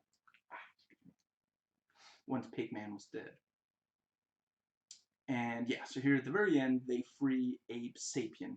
I do understand people who feel like if you're going to have him in the movie at all, don't just have this kind of cameo that promises if we get a sequel, he'll be in it. If they do make a sequel to this, I think it might be fun to see this version of Hellboy's Abe, but I didn't really miss him. I'll get more into that, excuse me. So without end credits, the movie is 104 minutes long, and with them, it's almost 16. And obviously, there's a mid-credit sequence and what's it called, post-credit sequence. So you'll want to stay for the whole, but it's still like, yeah, I don't think it's over long. I think it's the right length. Now, I'm not sure I agree that the movie is rushed, and some said that like it's overstuffed. I mean, basically everything in there is directly related to the plot. Okay, hypothetically, true, you could remove Ruiz, the three giants, Merlin, not like cut them out, but it would have been easy enough to write them out. But ultimately, they do all, like, it's not like anything is there for absolutely no other reason. Like, Ruiz shows that part of Hellboy's job is killing former partners who've turned evil. Let's see, Merlin establishes that yes, Hellboy would turn evil if he grabbed Excalibur, but it's also the only way to kill Nimue, which we later see in action. And the Giants establish that there are a lot of people who know about Hellboy who think that eventually he will turn evil. And excuse me. And yeah, actually the Osiris member, I guess they don't even necessarily think he'll turn evil. They're just like, well, you came from evil, so it doesn't matter if you're not evil. Let's see. And I was never bored or overwhelmed. I felt like everything got the right amount of time to make an impact and to not slow the movie down. Excuse me. So the mid-credit sequence is Hellboy is drinking at Broom's grave, and then, Lobster Johnson's ghost shows up, and Hellboy geeks out over him. You won a battle, now you get to kick ass in a war. I do. So if they ever make the sequel to this movie, I do hope that Lobster Johnson is in more of it. I mean, find some way to bring him back to life, or have his ghost be present for way more of the movie or something. And then at the very, very end of the credits, we get a teaser where we don't see who Baba Yaga is talking to. We're just told that if he gets Hellboy's eyes for her, she will grant him his greatest wish, which is to finally let him die. And it certainly is, something that makes me want to see who it is. But I do understand people who say, we should have gotten to see gotten to see who she was talking to. But it's a solid teaser. It really, like, we only hear the voice, and it sounds like it's either a creature or like some, maybe just a really big, but like it's an impactful voice, you know. So, excuse me.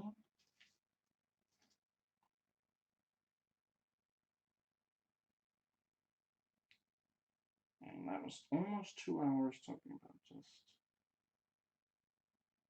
that one section, but yeah. And, excuse me, notes taken before watching.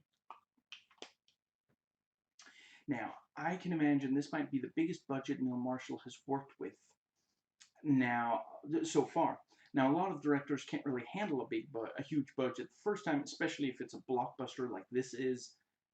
I gotta say, I really didn't feel like he had, like, excuse me, a couple of really, you know, a couple of examples would be, you know, 2015's Fantastic Four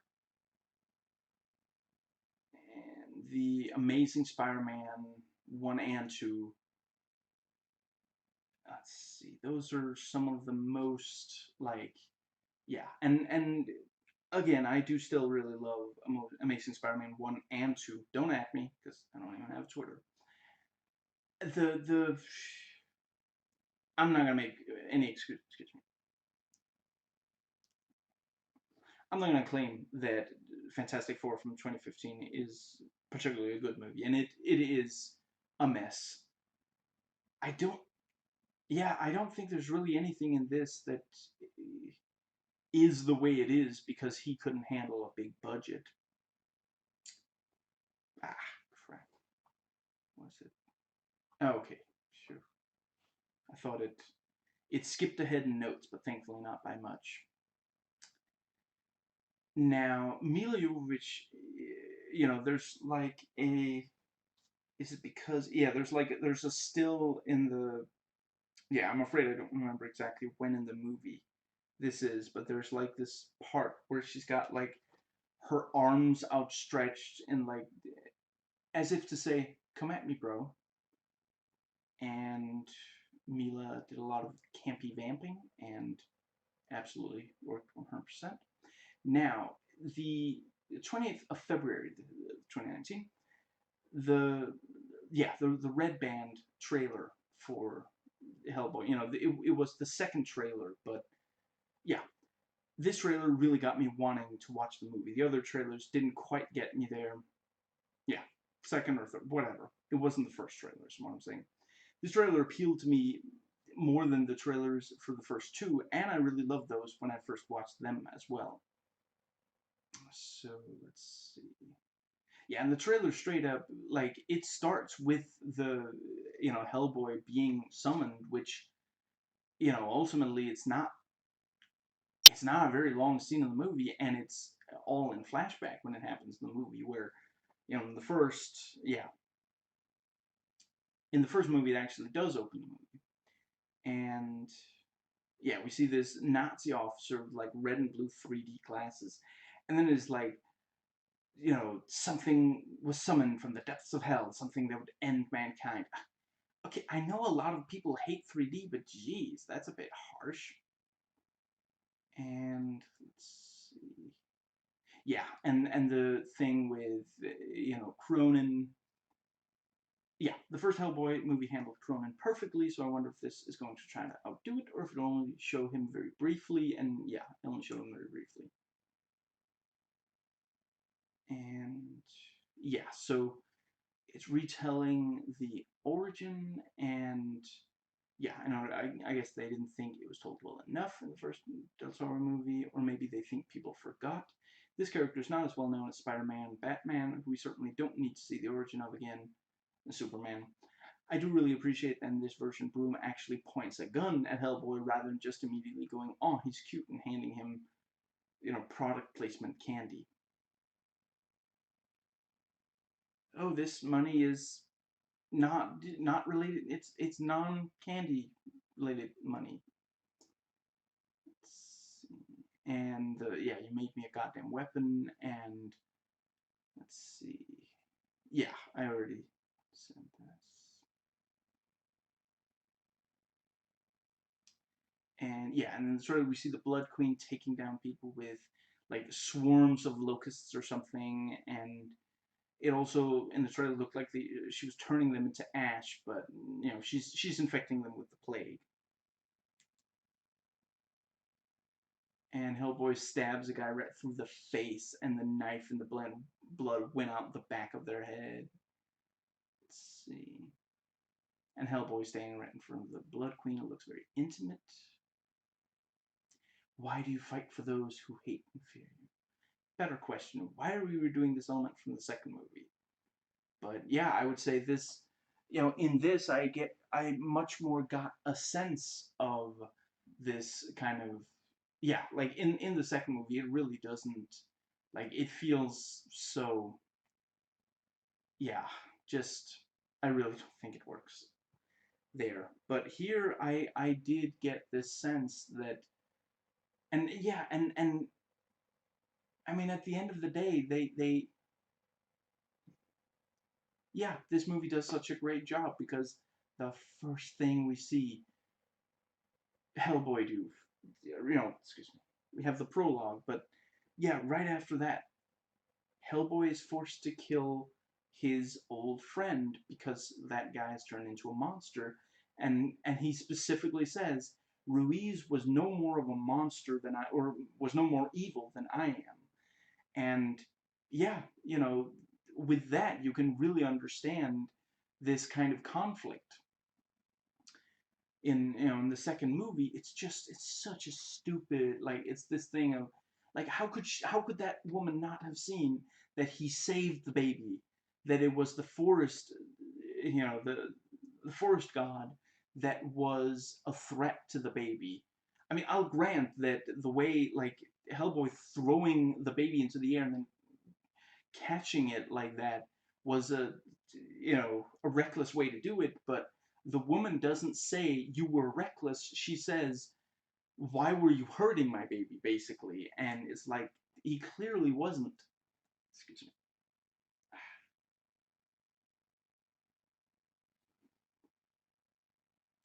It's, yeah, and yeah, the trailer makes it look as though the crowd reacts in fear when he lifts the hood off his face. And that's another thing. In the first one, in the first two movies, he didn't even really hide, did he? Like in this, he specifically wears like a big coat and like a hood, so it's hard to see. In the two movies, he's just walking around. Well, no, yeah, in the first one, he does have a coat somewhat, but I don't think he has a hood on. I In the second one, I'm not sure he covers much at all. Anyway, excuse me. And we see him lifting, you know, Excalibur out of the stone and lighting on fire. And yeah, and we see what looks like a melted candle of a demon rising from beneath the city, from hell. And we see its inhuman faceless head, and it's got a giant sword for an arm. This is straight out of Silent Hill. And it's like in the Thames, and London Bridge is falling down, falling down, falling down because of it.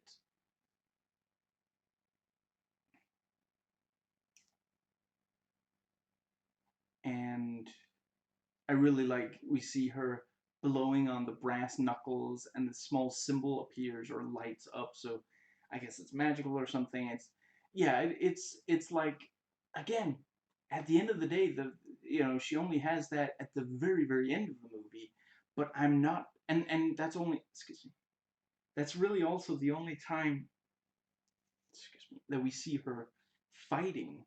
You know, the rest of the time she's maybe like handing them weapons, or, and she's using her psychic powers to help, but she doesn't actually fight.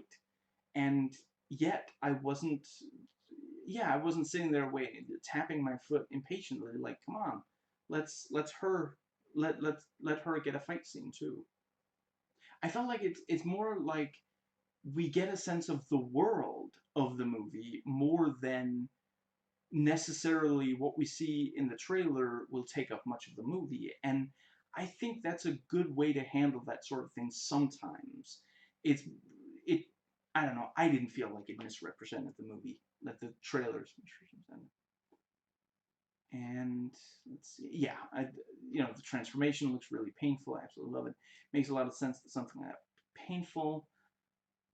And yeah, where the claws come out, we specifically see his human nails get like pushed off, and there's some blood. It looks excruciatingly painful. It makes just yeah, perfect.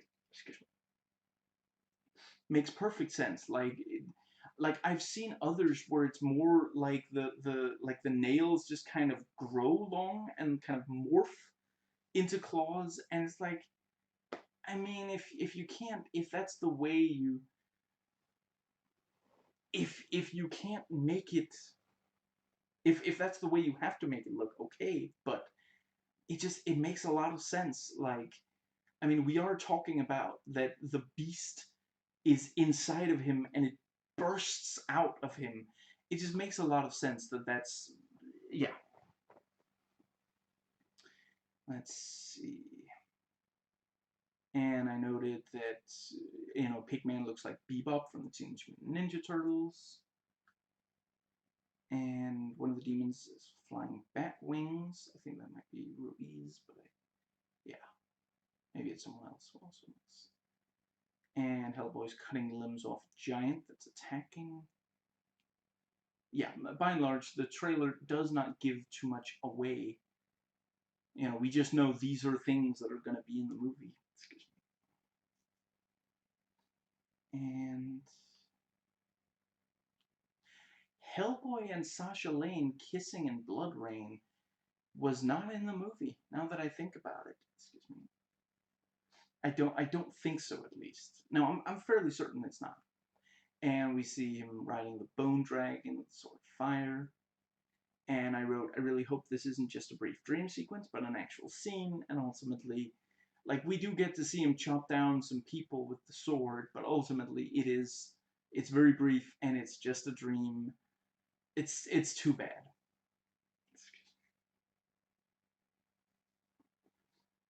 And yeah, and the you know you are a king. We belong together, you and I. We do, but it's not gonna work. Because I'm a Capricorn. You're fucking nuts. That is the appropriate response to what she's saying and doing. And then the 28th of March, there was a behind the scenes featurette trailer, excuse me, also on YouTube. And yeah, they talk about that. Yeah, David Harbour mentions the comic Wild Hunt, and Mike Mignola said, yeah, I'm just going to read the quote. It's so exciting when you hear someone's going to make a movie close to my material, and this movie in particular, there's so many moments directly from the comic. The focus is one story, but bringing in a lot of elements. You get a good look at the overall work. Excuse me. And David Harbour says he knows the comics very well, loves deep, dark, foreboding horror world, big cathedral, epic King Arthur tombs, gothic world of monsters, and yeah, I gotta say, watching this featurette look, the movie looked so much more compelling to me than Del Toro's two movies, and yeah, I mean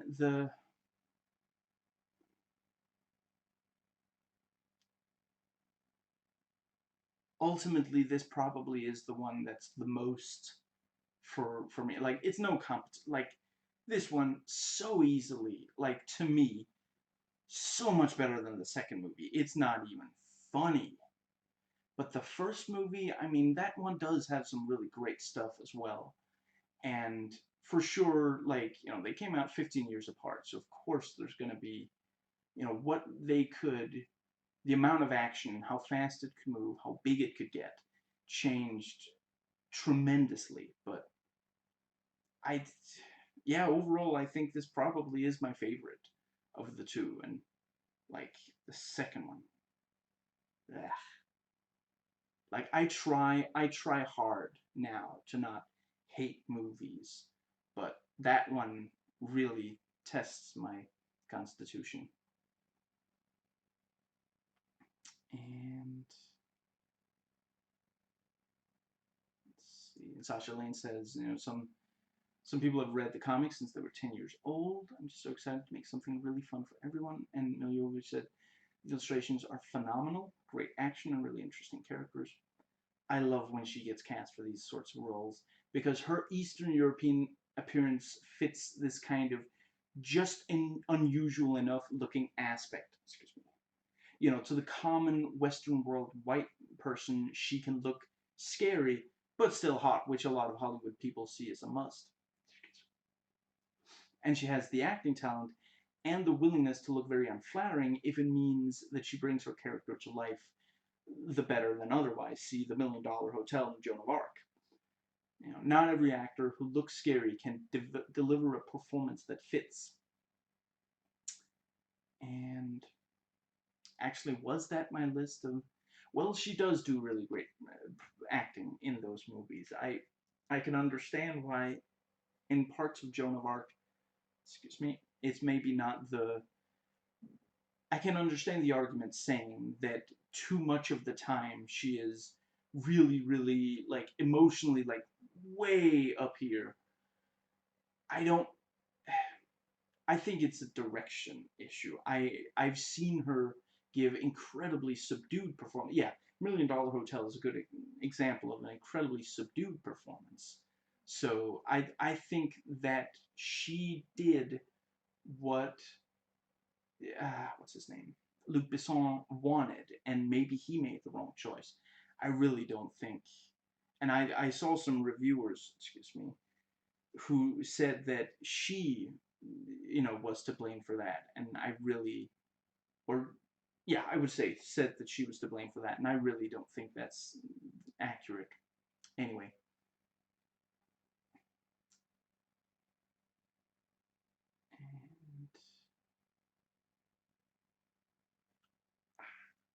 And, yeah, the rest of this is just quotes from that video instead of.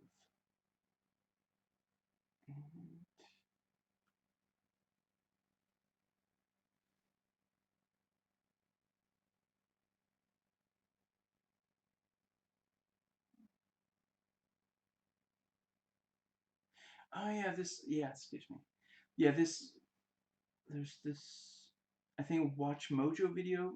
It's called Watch This Before You See the Hellboy Reboot, where they go over a bunch of things, and they say that Bendamo was killed by a jaguar cult. On time in Bolivia, he rose from the dead, manifests the ability to transform into a jaguar creature. Yeah, in the movie, they don't say that he died, but that does make sense.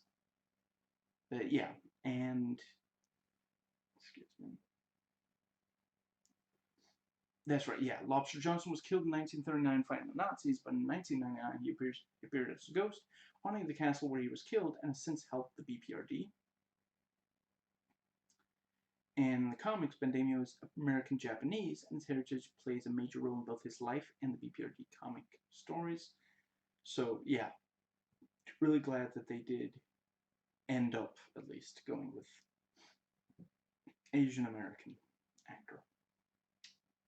But after watching Alita, I do want to see more Ed Skrein, but I really respect him for turning down a role for issues of race. That's, yeah. Now, let's see.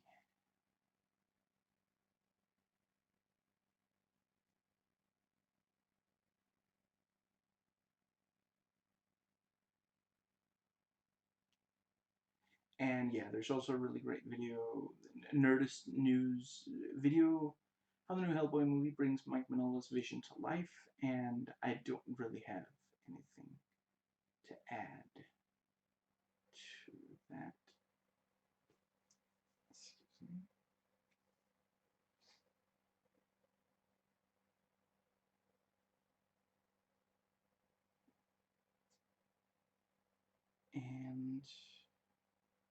yeah, I wrote here that I've never read a single Hellboy comic books, but I have read a lot of comic books in general, and I have a good eye for what comic books look like when translated to movies. And I would say this does a really good job. Like the others also do a good job, and you can tell that they're made from comics, but I do feel like it really seems like this is closer to the original, where the others, it was kind of Del Torifying the comics, you know. Anyway, so let's see. Yeah, so a lot of people have, you know, yeah, I'm not sure I have that much more to say about the acting. I think basically everyone hits the right kind of tone performance and I think the comedy largely works. I get, maybe there's a little bit too much. And story-wise, yeah, I already basically said that. And Wannabe Deadpool, there's definitely some of that going on, but I didn't feel like it. What's the word? I mean, there are very distinct differences between this and the Deadpool movies. Let's see. Although both do surprisingly well when it's about like touching scenes.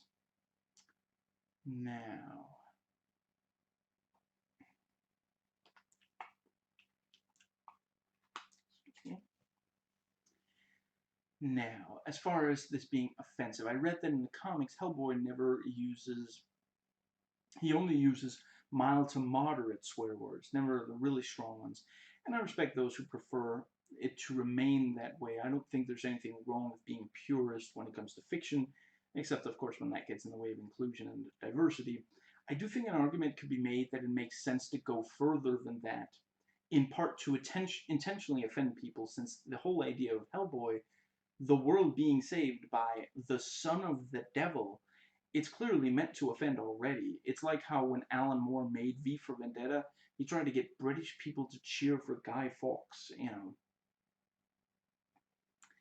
Now, yeah, so the first movie does a good job with this kind of the Cthulhu mythos, and the second movie uses Tolkien with elves and such, trolls, and this one also has some Tolkien fantasy and the hell beast. I think this does a good job. Excuse me. The giants feel like something out of a Tolkien story, and the hell beasts. Yeah, like I mentioned earlier, it's like something out of Silent Hill, and I I'm not sure I've seen that work in a really big movie before. I'm sorry. I think they certainly give it the old college try, but at the end of the day, a lot of it doesn't really work in the Silent Hill in the first one. I haven't watched the second one. Maybe I will at some point, but I don't think it ever came to theaters here near me. Probably did come to in this country, but anyway, I don't think the yeah. At the end of the day, it just didn't completely work, but here it does. I've seen them work in other movies, but never a movie on this scale. You genuinely do feel like, yeah, they're going to, torture and murder countless people. And yeah, now let's see. So director Neil Marshall writes his own movies except for this one. According to IMDb, excuse me, he wasn't the writer at all. And excuse me, honestly, I feel like he does. If this really is other, I feel like it works with his filmmaking style. It didn't really feel like he was fighting the writer. And again, I'm afraid I don't offhand have examples of that, but there are definitely movies, excuse me, where you can tell that they did not. They don't really agree on what the movie should be like. Now, and let's see. And this movie doesn't really stuff way too many things into the movie for no good reason, like the second did, and there aren't a lot of effects and such that are just there to look and sound good. I respect, some people feel like it does stuff too many things in, but I would say all of them are there for, there's reason behind every single one of them, unlike the second movie. Now, let's see. Now, apparently Neil Marshall really loves to reference, and in the case of Doomsday, outright rip off, genre movies that he loves. I'm not sure this one really does that.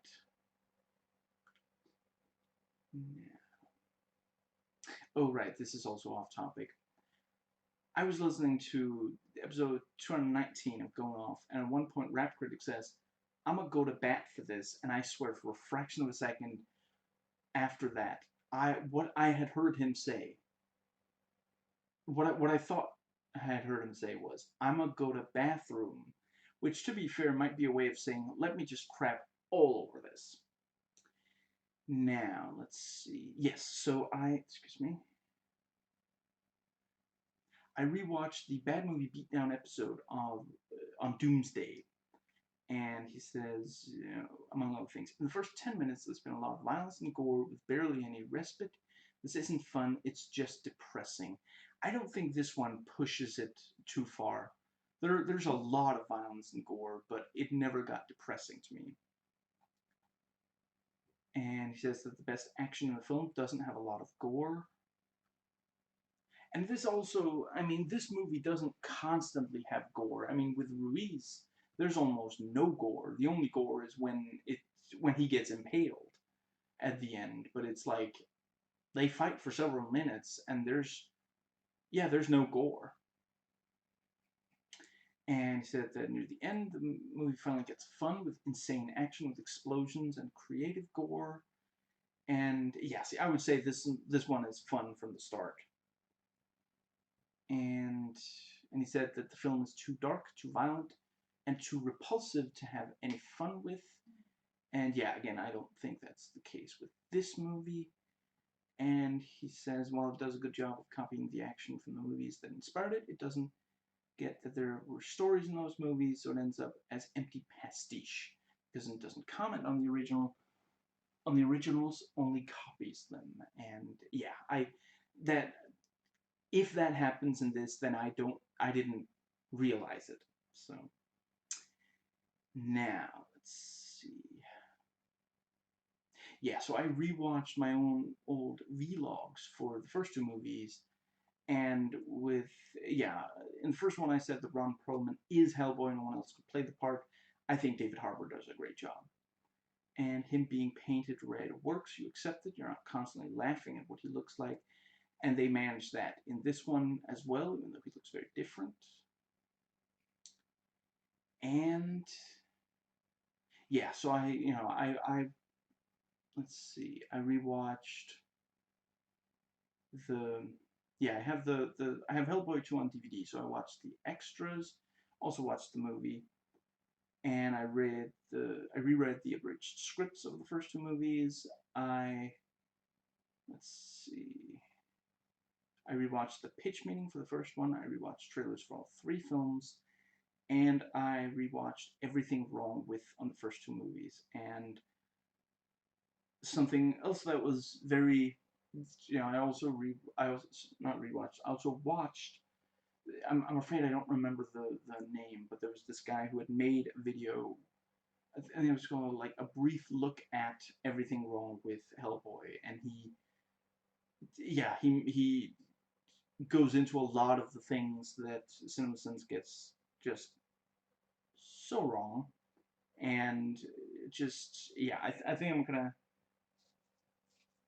try to watch a lot of the videos that point out the things CinemaSins gets wrong. So far, I've only watched Sean's, but yeah. So, that brings us to the next section, the final section. IMDb, Wikipedia, and critic sites. Excuse me. Okay, so I am gonna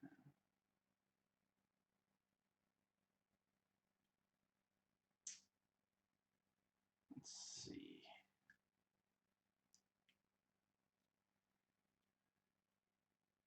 One of the really great things about Centurion is the fast pace, the gritty action. Yeah, some of the fast-paced, gritty action, and it really, like, it feels like that movie actually was filmed in the places that it's, like, they actually did run through the snow. You know, Fassbender actually did run through the snow bare-chested, you know, and yeah. This one obviously isn't quite as gritty, but I would say that you do feel the, like, they're very convincing, some of these settings, even though, you know, and some of it appears to be location shooting, but a lot of it is probably CG and stages, sets, sorry, and sound stages. Yeah, you can't use that word. Excuse me. It's legal. Yeah, this one doesn't get quite as far in that, but it does do well, and yeah. Excuse me. Excuse me.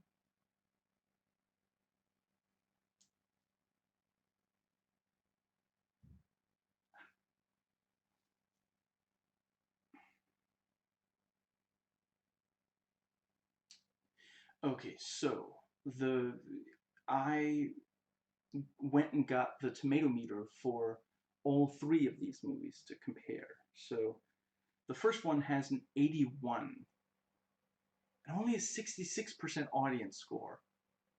That, I don't understand that at all. But anyway, yeah, it's so excuse me. Yeah, pretty sure that's certified fresh. 201 reviews total, and 163 of them are fresh. And the second one has a baffling 86% and a 71% audience score. Out of the 248 reviews, 213 of them are fresh. And I sat down, I did not subject myself to the fresh ones, because no. I read the 35 rotten ones. I think almost all of them say something positive as well, and it's like, why can't you just tear this apart? It's a terrible movie. It's such a terrible movie. And this one has 17% on the tomato meter and a 51% audience score. So the critics' consensus, when I copied it into this file, is bereft of the imaginative flair that made earlier Hellboy so enjoyable, this soulless reboot suggests Dante may have left a 10th circle out of his Inferno. Okay, so let's see. Yeah, so out of 206 reviews, only 35 of them are fresh. Excuse me.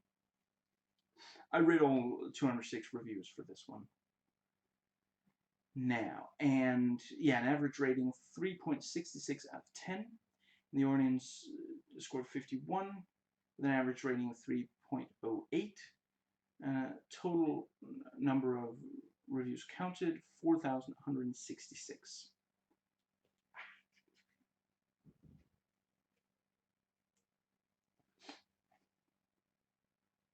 Okay. So, yeah, so these are Rotten Tomatoes reviews from critics. Yeah, one guy says that one girl says, the whole piece is like its eponymous character, chaotic, senseless, and without direction.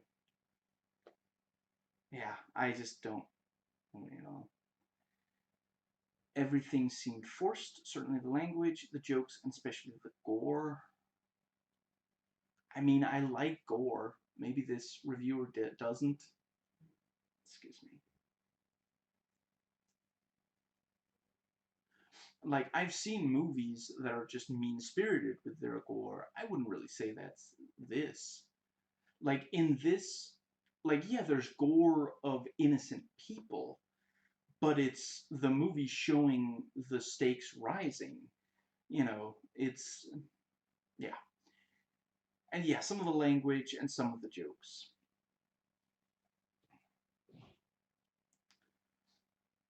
The dynamic between Ian McShane and David Harbour is the beating heart of this new Hellboy. I agree, absolutely. The performances are flat, the music is this... Okay, yeah. The music is this weird blend of copyrighted songs and generic rock music. I don't know that all of it is, but there's definitely some weird... I didn't really understand some of the music choices. I guess I only called out one of them, but... Okay, maybe that's the only one that I was bothered by, but anyway. And...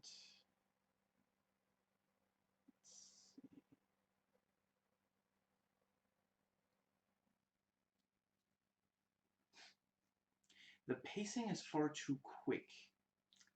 I don't agree. Yet the movie's runtime comes in over 2 hours. See, maybe he's talking about with trailers. I really hate when people say it's not over 2 hours. If you count the end credits, it's an hour and 56 minutes. And if you turn off your brain pretty much, once the credits start rolling, it's, what was it, an hour and 44 minutes? And the movie is not too quick for a movie that's only an hour and 44 minutes. If it was that quick and it was 3 hours, for example, or much more than 2 hours, then it would be really exhausting. But anyway, and then it also says, Hellboy overcomplicates a fairly straightforward story in the process. Maybe, yeah. I suppose there's some truth to that. Excuse me.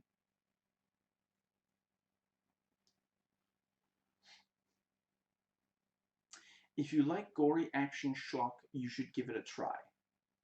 I agree. Yeah, and this guy said awkwardly vulgar. Maybe, yeah. And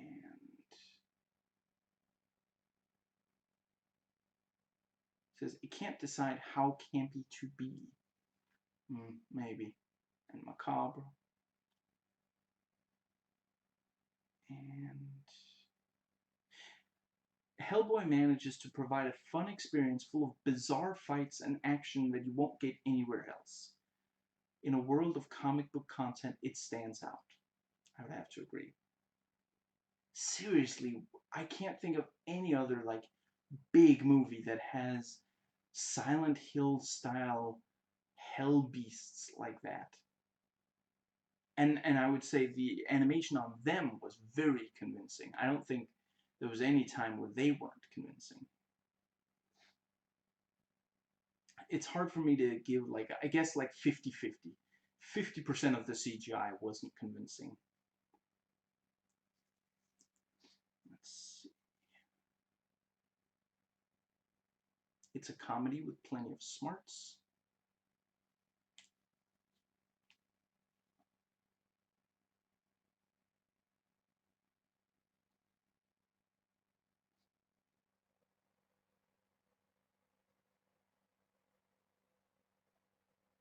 And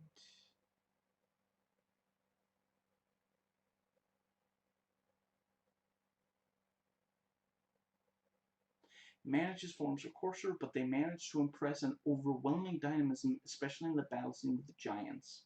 I would have to agree.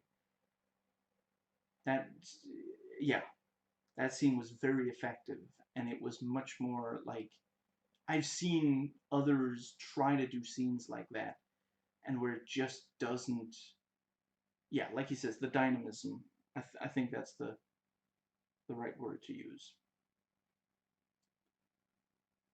And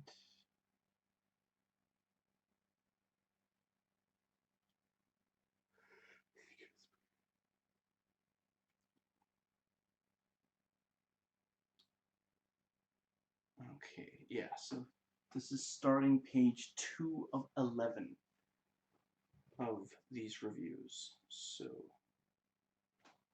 let's see.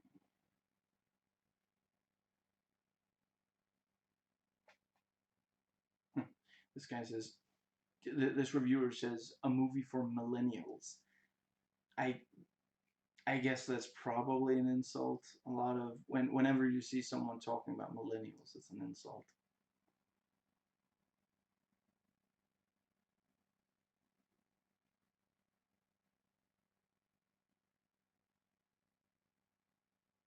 And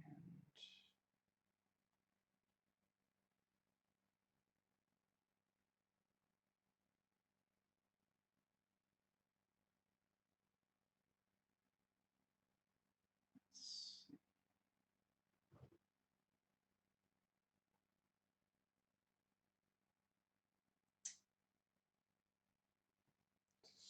me.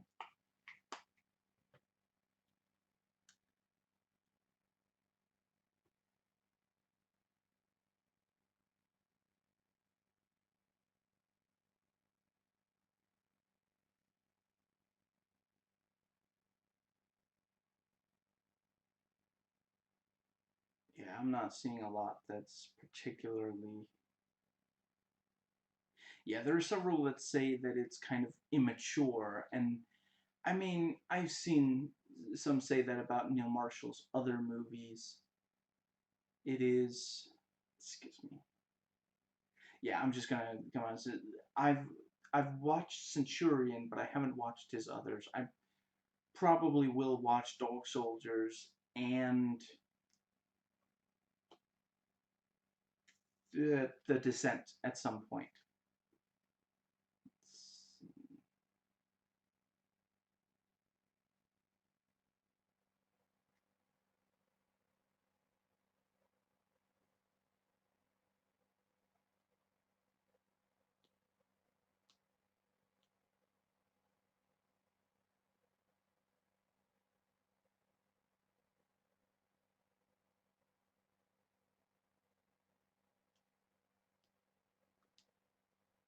Hmm.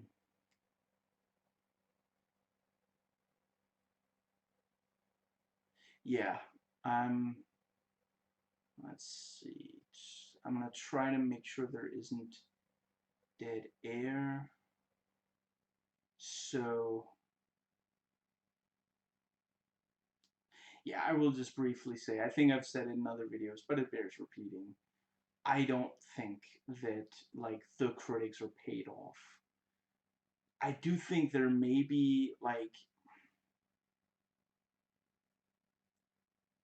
I can imagine a lot of people who are gonna love this in part because of the gore, where critics are saying it shouldn't be as gory, and sometimes that's a kind of unfortunate,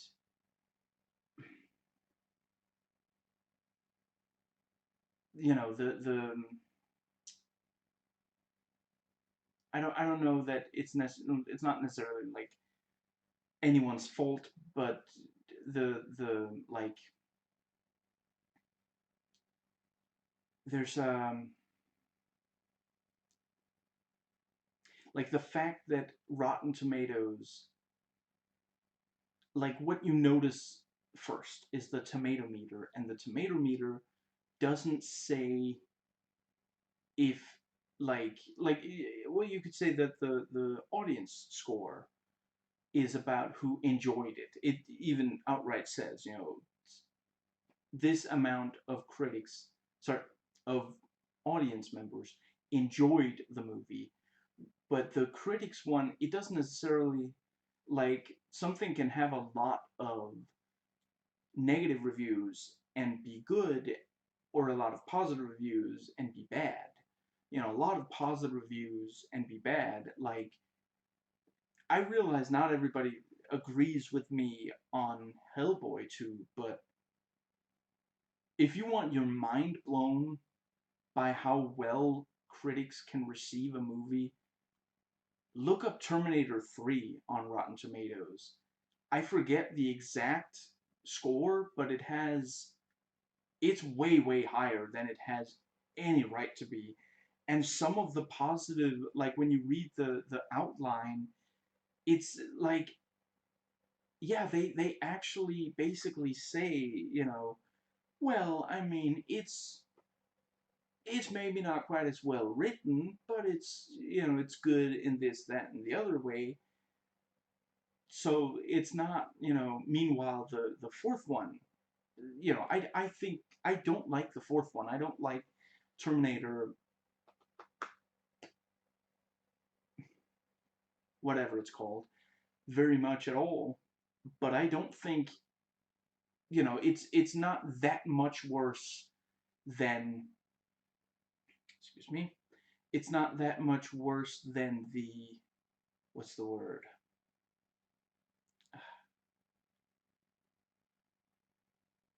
It's not that much worse than the third one, as the Rotten Tomato score, the tomato meter would suggest.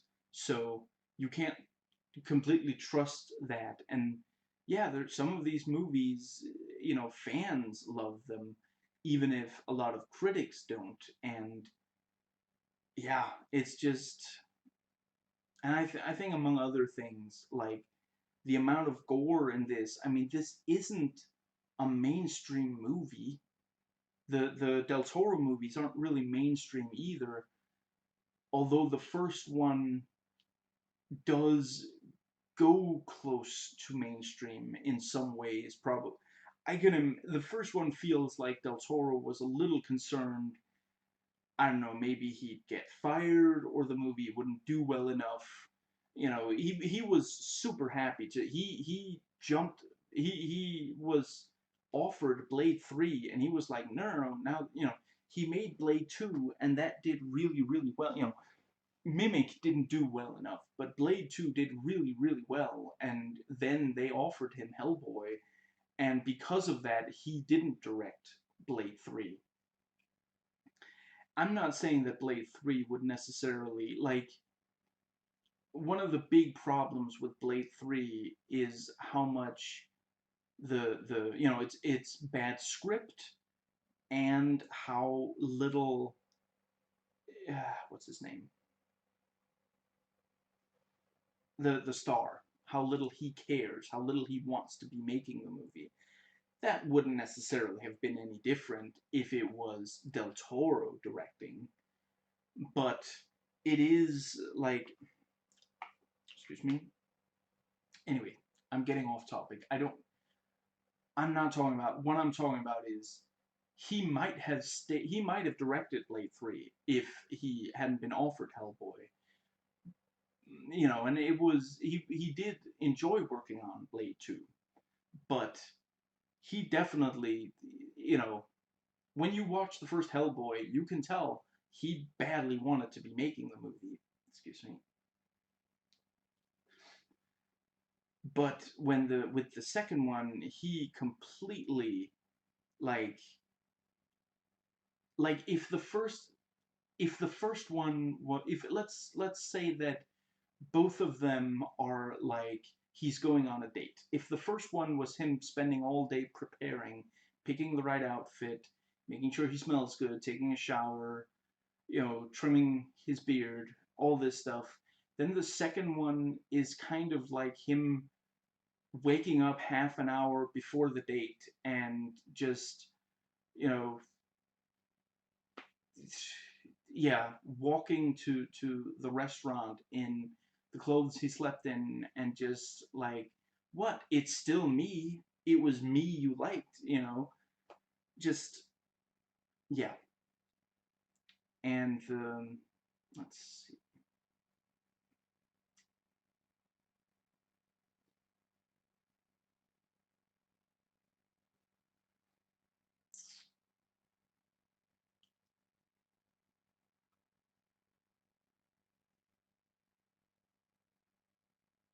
Yeah. Okay, I've now scrolled to the Rotten Tomatoes user reviews. So I'm going to see, and I only copied in the first 5 pages. I'm not sure. Okay, let's see. I marked this one as one I really wanted to go into.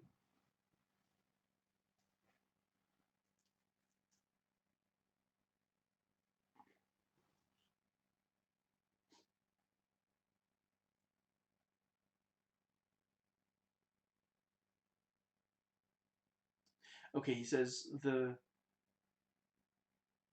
script was just bad and did not have clear direction if it wanted to be a comedy, an action movie, or a horror movie. And he says the gore was extremely excessive.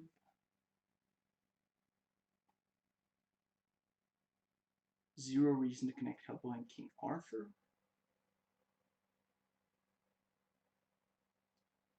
And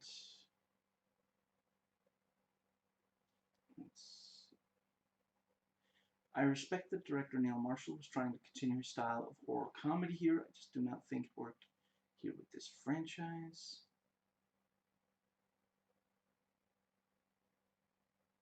And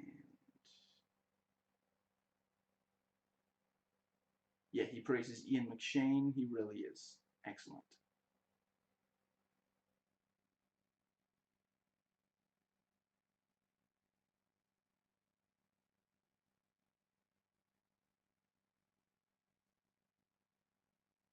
Okay, he says Daniel Day, Kim, and Sasha Lane were competent as, Hellboy's team members, but really did not bring a ton to the movie.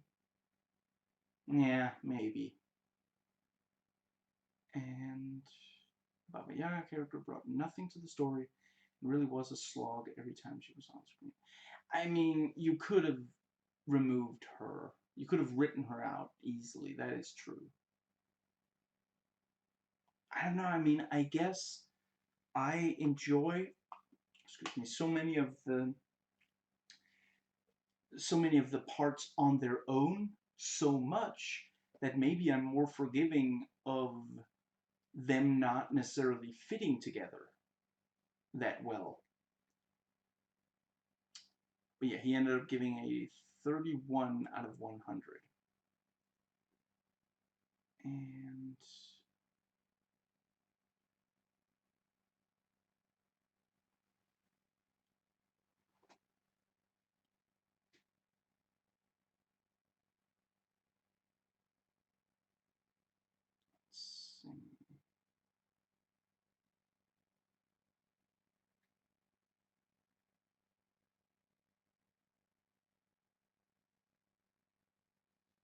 This guy said let's see, you have a fairy tale, so give us that big funny fairy tale. Became a small fairy tale, which I liked, but it was not quite enough. I would have liked a little more. Let's see.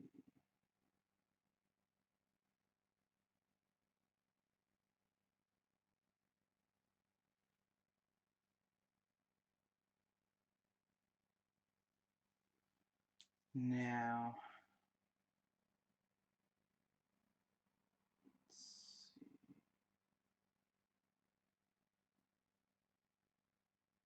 I mean, honestly, I could watch, like, if Neil Marshall did a movie, an entire movie, focused purely on Baba Yaga, as the main antagonist, and there weren't that many other monsters in it, I'd watch that if this is the kind of thing that.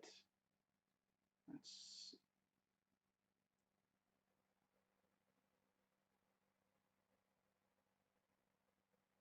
and yeah,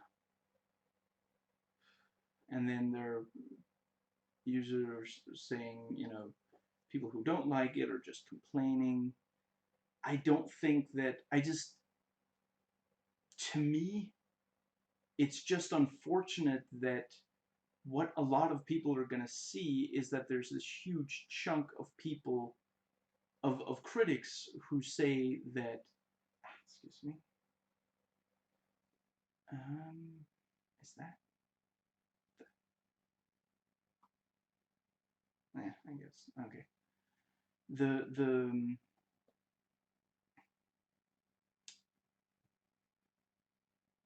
there are a lot of critics who say very negative things about it, and that doesn't automatically mean that it is that bad of a movie. But I don't think that they're just... Let's see. Although I do think that there are aspects of this that are maybe just not very critic friendly, but no, I acknowledge there are definitely problems. And if you've watched this and you're not quite sure what people are, yeah, you can read through all the Rotten Tomatoes synopses very quickly and get a sense of what people didn't like about the movie. It's explained pretty well. Now, that brings me to Metacritic and the pro reviews. Now, it has a 31 out of 100. There are 44 critics, only 2 positive, and that's, 23 mixed, 19 negative. So, yeah, see, this guy really, yeah. Marshall's Hellboy is a horrifyingly good time. It captures the breathless quality of reading 30 issues of a single comic book series in one sugar-addled afternoon, shoving as many amazing characters and storylines and images into one film as it can possibly hold. It could have seemed overstuffed and frenetic, but this new Hellboy instead comes across as imaginative and freewheeling. I really think that nails it. I do think this movie could have ended up overstuffed. But at the end of the day, everything does connect. There's not really... Yeah, there are definitely things you could have... But I think it works. Now, let's see. And I guess... Let's see, where's the other positive review? Looks like the negative reviewers are talking about the same. Okay, here we go. Exuberantly gross and proudly ridiculous, this Hellboy feels like the picture Glenn Danzig sees in his head when he doodles in his notebook. I don't know who that is. But yeah, it is like let's take that particular individual out of it. Yeah, this does feel like something like an artist would sit there and think, oh, this and that, and then like draw a bunch of... Yeah, it's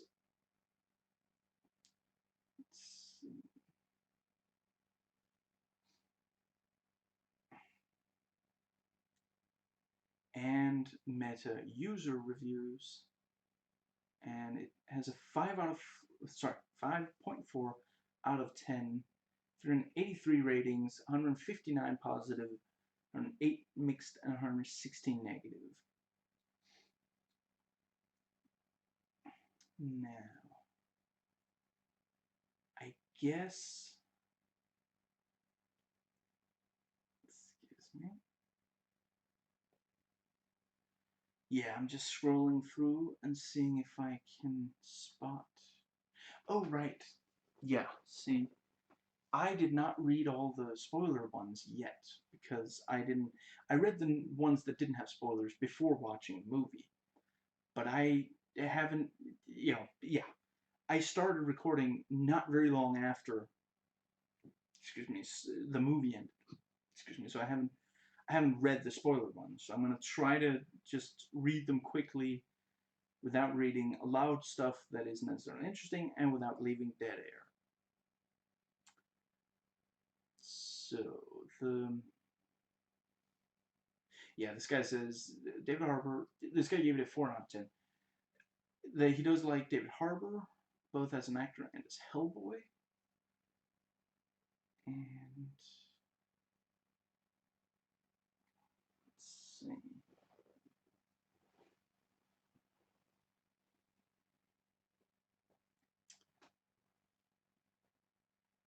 Okay, she says, many scenes just ended abruptly.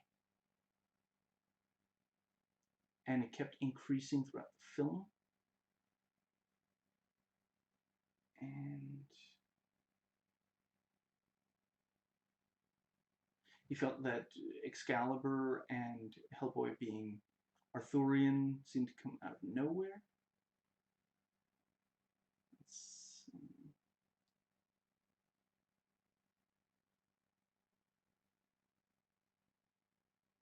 And he also wanted the vision of Hellboy and the Dragon fleshed out.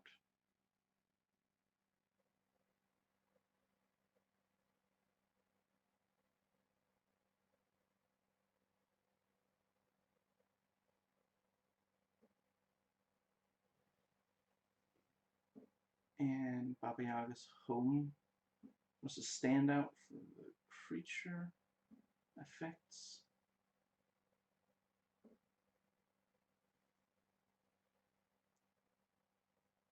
And weirdest possession I've ever seen, though, if they were going for a gross out, creepy vibe, they hit the nail for Alice's spirit possessions. I think so. I think it was supposed to be really creepy, yeah. And yeah, yeah. Sadly, all in all, the whole thing put together was a mismatched puzzle. Let's see. That is probably one of the, yeah, ultimately. Now, okay, so here's another one I haven't read yet. This gave you out of 1 out of 10.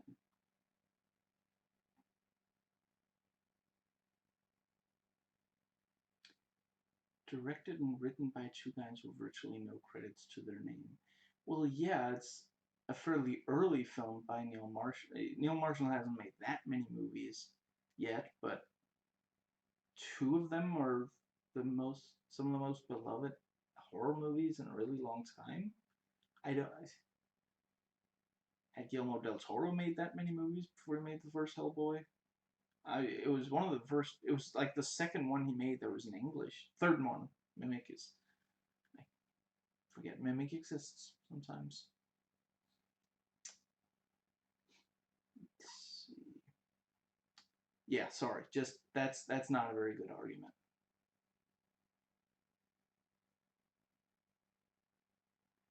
Okay, so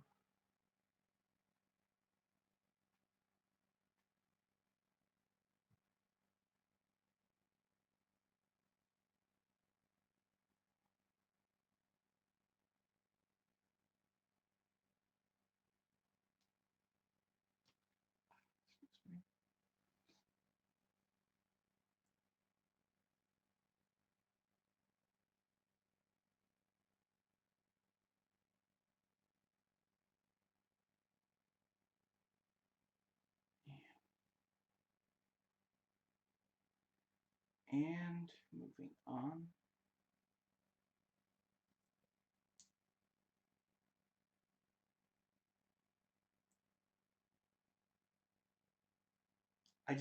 All I'm saying is I don't know why he didn't say this was brought to you by the director of Doomsday instead of ragging on that he hasn't directed many movies. Okay, so this guy gave it a 5 out of 10.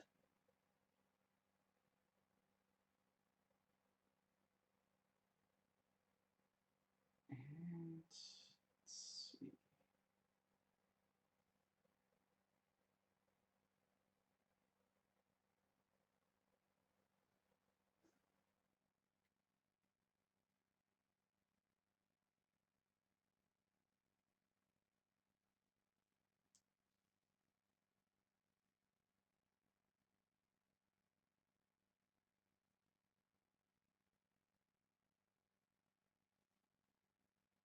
And I guess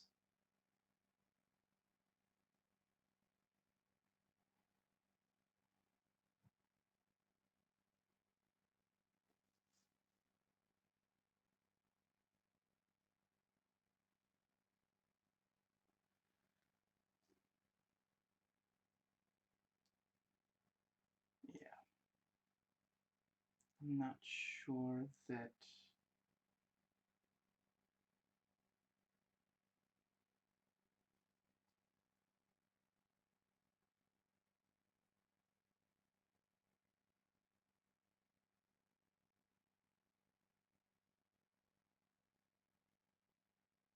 Yeah, okay, moving on.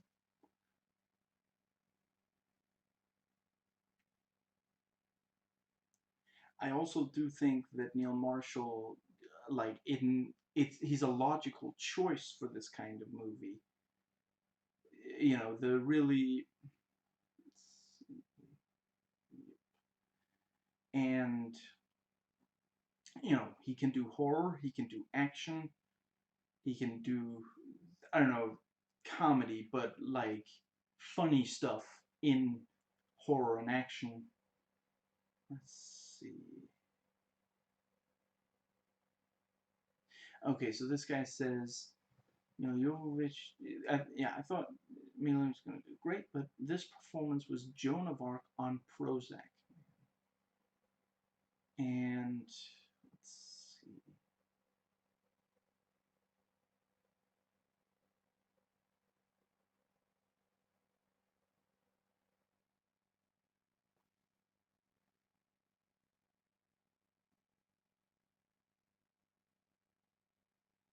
All this lore for these B villains, and then you see those huge monsters, no context to them. They're just there, they come out of the ground, that's it. I don't understand the problem. They're hell beasts. Hellboy, hell beasts. I mean, yeah, the movie didn't go into like Christianity, but I feel like it's a fairly straightforward whatever.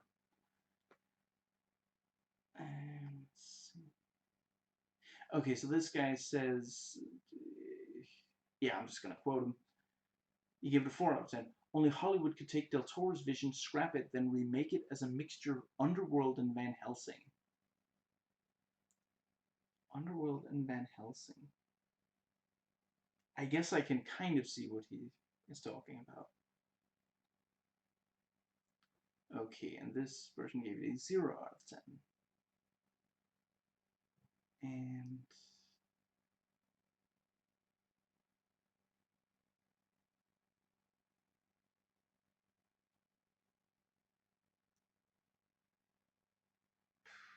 let's see.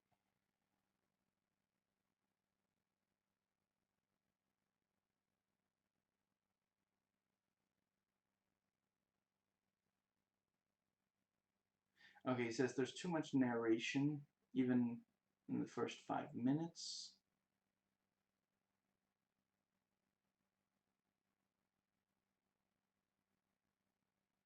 And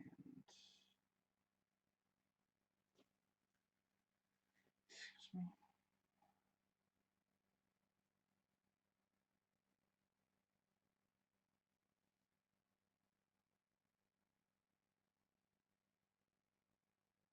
Let's see. Yeah, and this other guy says compares it to Constantine, Keanu Reeves. And yeah, it's not a perfect product in the grand scheme, but there's enough fun individual parts that I was pleased. Yeah.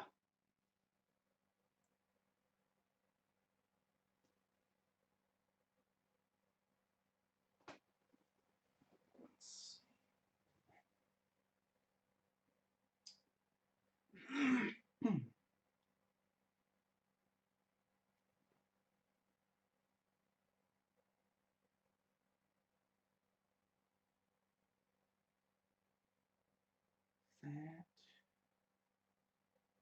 brings us.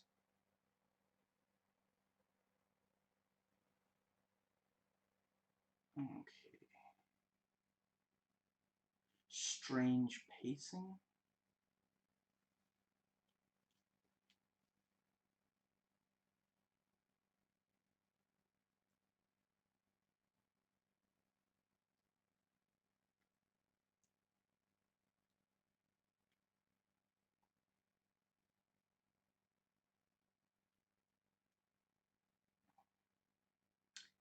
One guy says the story is a bit of Hellboy medley. See, I just feel like that's a lot more useful than, there are a lot of people saying basically the same thing, and then there are a few that, yeah, it's like a Hellboy medley. That's well put. Excuse me. And yeah, that's part of the thing. Like before I went in to watch Suicide Squad in theaters, I read, I think, every single New 52 Suicide Squad book I could. and it didn't take very long, and yeah, like I love that experience, and there aren't very many movies that can really match that experience, despite the fact that like you can read, Sin City, the especially the first one is an example of how it can work really well, because yeah, a story will take about 40 minutes, whether you're watching or reading, and then you're ready for the next story. And yeah, it's hard to make that kind of thing work as well in a movie, especially to the uninitiated. Okay, so this person gave it a 9 out of 10 and thought it was a good movie. Mild, sometimes mildly irritating,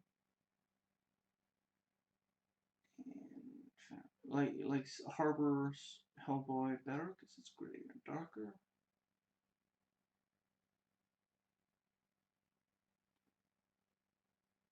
Loopy and repeating soundtrack. Some CGI is out there. And character depth is a little shallow, Nimue. Jokes are stale.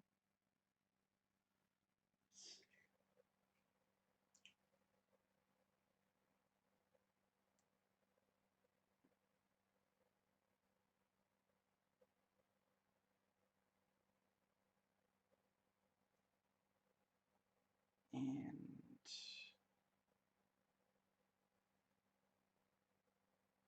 yeah, make some pretty good points.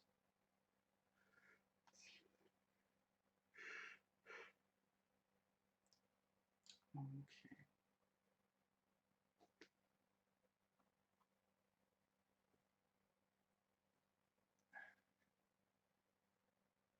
Okay.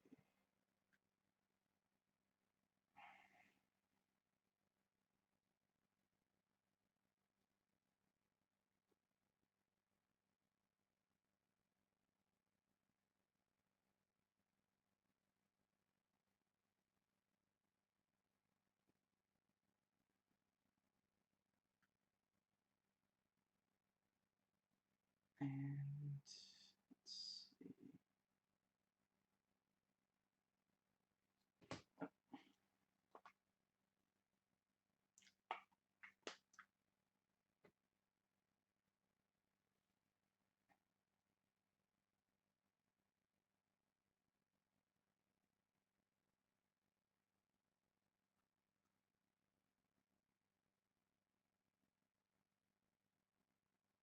And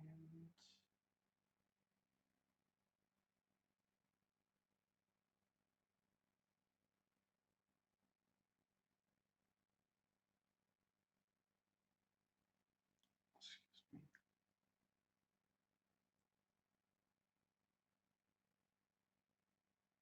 Okay, yeah. This, let's see. This person gave it an 8 out of 10. Rumor has it there was a lot of behind the scenes conflict between director Neil Marshall and the film's many producers, and I can sort of see it. The beginning exposition feels like it was abridged and had narration slapped on. It felt like in order to make things funnier, there was a lot of recorded dialogue added after filming, which was a wee bit noticeable. Though in fairness to the added dialogue, I may have been looking for it since I heard about the issues at the time. Also aware that now I told you, you're probably looking for it and you may not have noticed otherwise. Sorry. See, I read that before watching, and I'm not sure I noticed any ADR, but whatever. Finally managed to camera.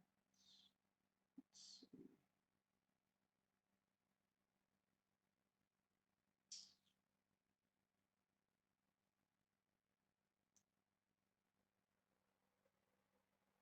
Now,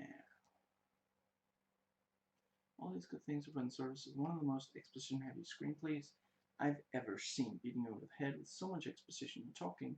Not a single line feels normal or safe from being a line that is filled with past memories, predictions of the future, and stuff like that. It's so annoying. It's like to say, but pauses and shit.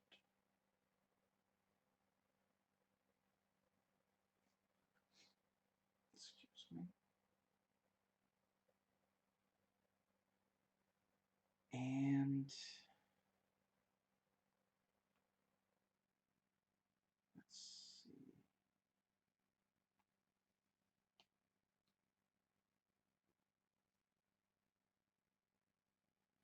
Okay, here we go. That takes us to IMDb. So, taglines. And I guess, yeah, I'm not going to read these loud. You can find them on IMDb. Oh, hold on. That's right. Yeah, those are. Let me just make sure to read all of them.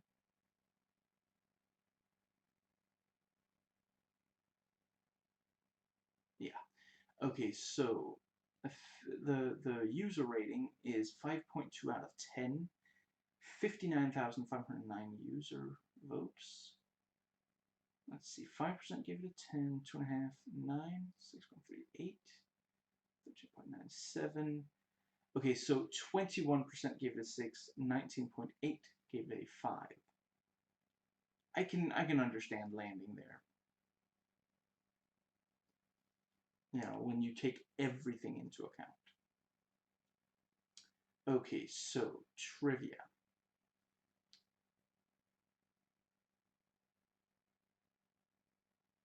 Excuse me.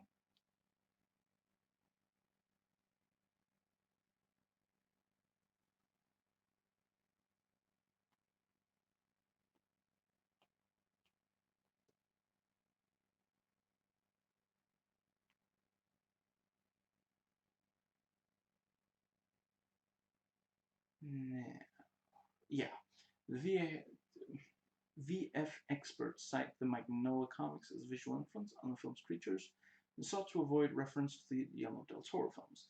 Joel Harlow explained that as monsters, their look is entirely non-human and very frightening. It's a glimpse into a world of beings that do not follow the anatomical laws of anything on Earth. They did an incredible job. I absolutely love it. Let's see. On August 21st, 2017, Ed Skrein was cast as Major Ben Daimon in the film. However, upon discovering that Daimon was portrayed in the comic books as a Japanese-American character, Skrein announced a week later that he was pulling out to allow an actor of Asian heritage to be cast instead. According to the Hollywood Reporter, Skrein's decision marked the first time a white actor had left a high-profile role after such criticism. I really, yeah, I really respect that. That's exactly how you should. Let's see.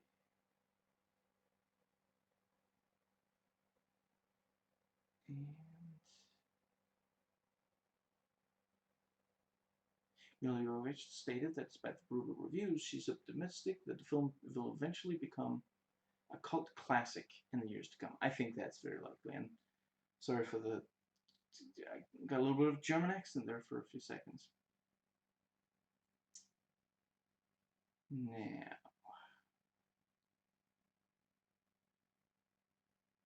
Mila Jovovich, according to her Instagram, wanted to work on the movie due to being a fan of both Stranger Things and Deadwood, which starred David Harbour and Ian McShane, respectively. And yeah. After its screen, a white English actor resigned from the film amid criticism that he was due to play an Asian character. Some pundits and news bloggers criticized the film as hypocritical for placing a red-headed Irish character in the source material with Sasha Lane, an African-American actress. I don't know enough to say for sure, but aren't there more... I feel like there... I don't know. I guess maybe there aren't.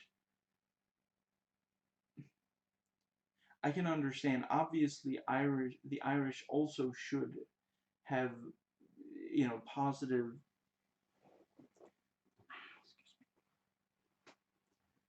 depictions in movies. I just, aren't there more negative, like, I think maybe African Americans are in a worse situation for that, where, like, there have been so many negative, you know, black characters in movies, so you have to work really hard and put in a lot of, what's it called, um, yeah, you have to have a lot of positive depictions of black characters in order to get to undo that damage.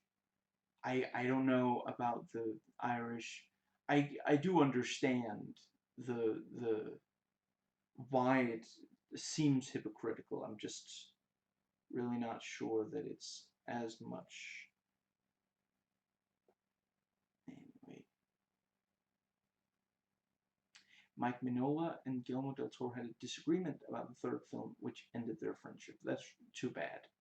You know, they apparently really enjoyed each other's work when they were, before when they were working on the first two. Now, let's see.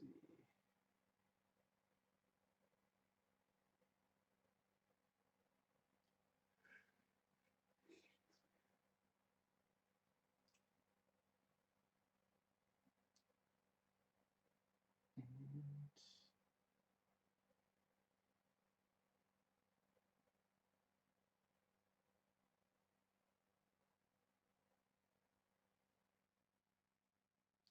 Joel Harlow incorporated. Oh yeah, actually, so I don't forget. I read someone saying that David Harbour acts like he's fighting the makeup, where Ron Perlman, to him the makeup was like an extension of himself. Maybe, yeah, I'm not sure I noticed it that much. Joel Harlow incorporated David Harbour's features into Hellboy's normal design while made Hellboy's horn version and the power version. We had a large jaw, heavier brow, more vibrant yellow eyes, larger teeth, and of course extremely large ones. And yeah, I absolutely love it.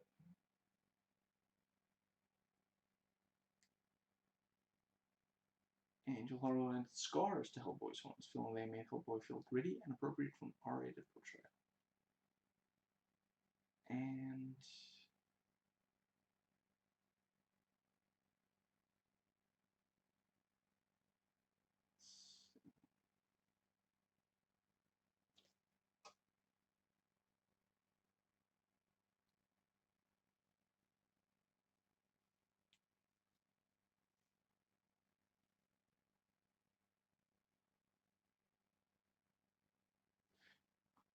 David Harbour confirmed that their version of Brutenholm is a much harder character who doesn't sympathize with Hellboy questioning his place in the world. I think that was, I may have already said, but yeah, I mean, we already have the version that does try to reassure him, and I do think it is, like, a lot of people have had this kind of issue with their father, you know, whether blood relative or adoption or whatever, and yeah, I feel like a lot of people can relate to it.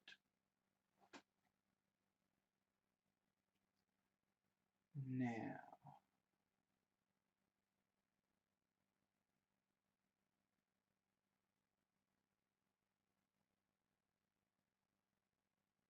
Mike Mignola described David Harbour's Hellboy as being more dramatic, gritty, and emotionally explosive than Perlman's. I agree, and I think it was an interesting change. I do still like Hellboy's, Ron Perlman's Hellboy in the first movie, not the second. But I do, and you do, you gotta change some things to justify starting over. This is the first film of Neil Marshall in which he didn't write the screenplay for. So I did get that right. Now, excuse me. Okay, so his name is Gruagach. I'm afraid I picked it up in the subtitles. I didn't notice how they pronounced it. Now,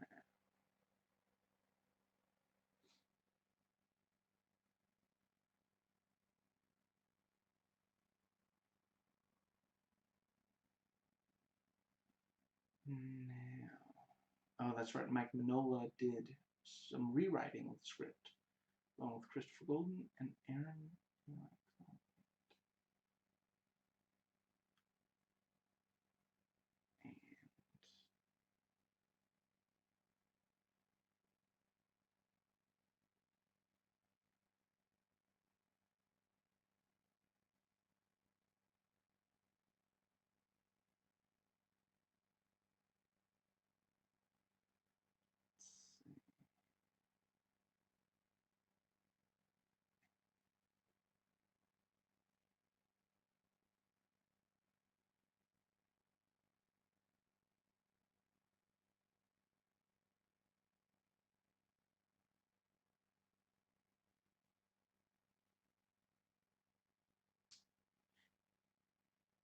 And let's see.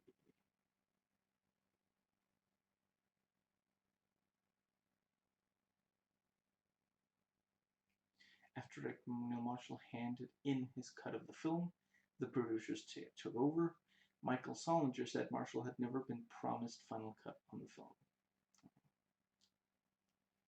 It would be interesting to see the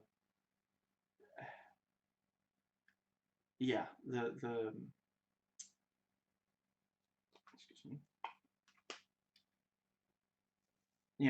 the version that Neil Marshall made without the producers redoing stuff. Dave Harbour has stated the film will be a character piece and feature mature themes and complicated subjects that will warrant the film's R rating, saying it really is the study of this man going through this horrible conundrum, and we really get to go in deep with him. I agree. The fish and chips joint is called cod swallop, British slang for nonsense. Cod, of course, is a type of fish. And let's see.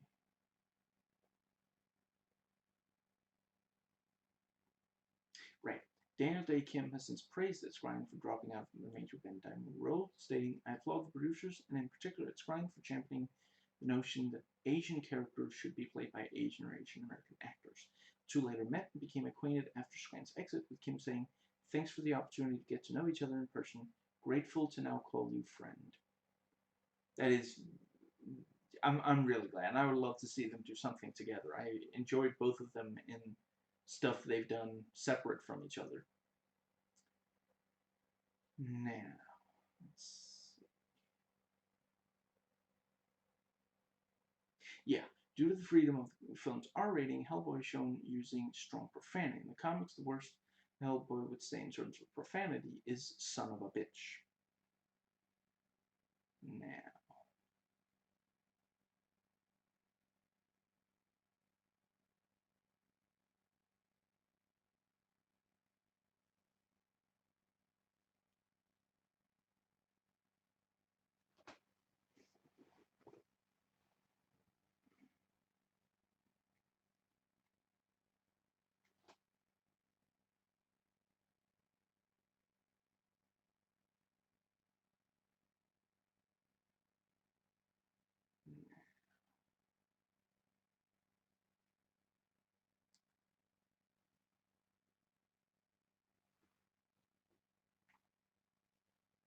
oh, that's right. Daniel Day Kim was in the 2003 Hulk movie, and he was also in Spider-Man 2, which you really like. If you're watching that and you know what Daniel Day Kim looks like, you immediately pick up on it. But unfortunately, it's like, I mean, he's basically an extra in that. He appears very, very briefly.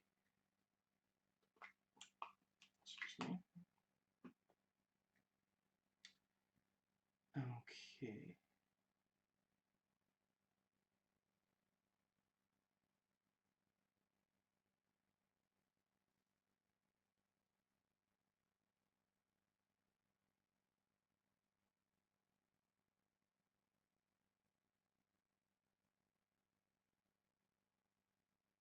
Now.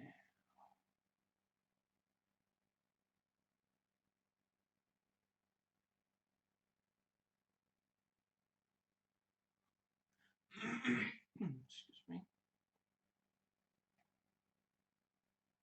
Makeup designer Joe Harlow wanted to make the monsters in the world of Hellboy as believable within the context of the world they inhabit. You can really tell, and I think they did a really great job. And let's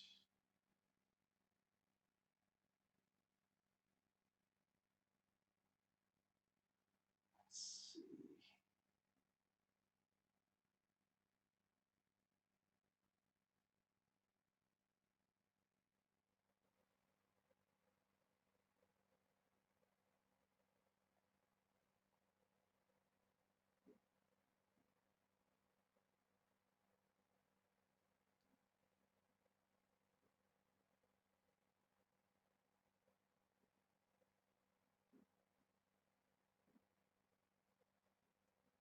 there are a lot of the, stuff from let's see,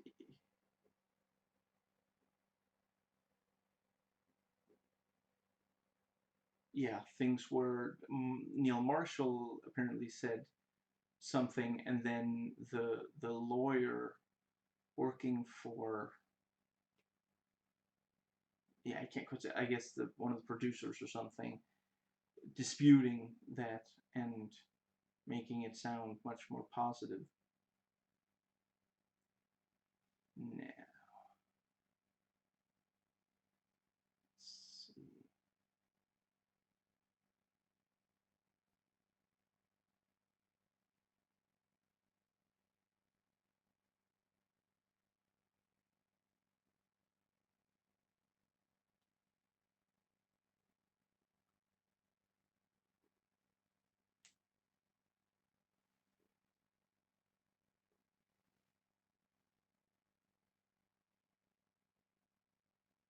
Okay, yeah, here's the final post-credit scene of Baba Yaga. It appears to be, okay, I'm just gonna try Koshi the Deathless.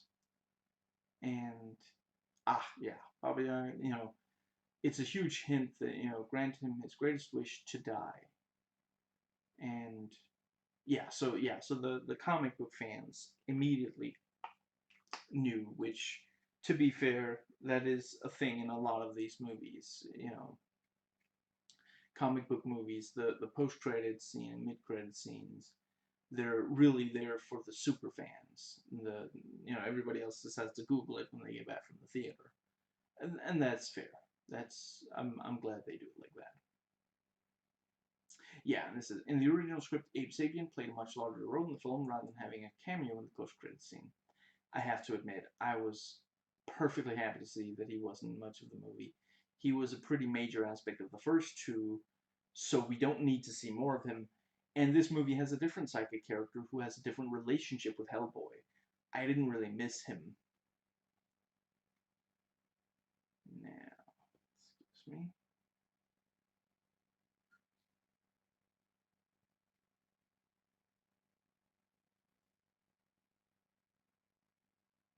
David Harbour has stated that Hellboy has a very special relationship with Nimue. The film expands her role from the comics, which described the character as being literally the queen of the underworld, serving as the mother of the monsters. Described Nimue's plan as beautiful and relevant to today's political climate and trying to bring people together. And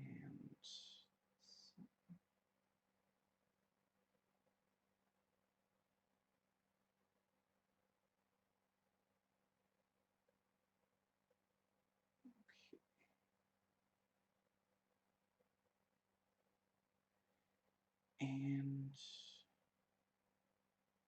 yeah, let's see, much more horror-oriented entry into the franchise. I staying close to the graphic novels sounds great. And yeah, and this again about Scrine, very admirable decision. The more I learn about Scrine, the more I like him. And let's see, yeah, and briefly about the Sasha Lane Alice Monaghan thing. There definitely aren't enough redheads need more representation in films, but African Americans do also need more, they especially need more positive representation. You know, I could totally imagine, like, maybe not young, like, you should probably be about 17 before you watch this movie, but yeah, like 17-year-old black girls watching this movie and, yeah, like, being inspired by Sasha Lane. Being like, well, I guess I can go and fight the bad guys with the other good guys now. And yeah, and don't follow the anatomical laws of anything on Earth. I'm 100% sold. Yeah, see, the thing is, I copied in some of this stuff before watching the movie, half a year ago, and some of it I copied in very recently, and I didn't read the spoiler ones, and yeah. Anyway, that brings us to IMDb goofs. So, excuse me.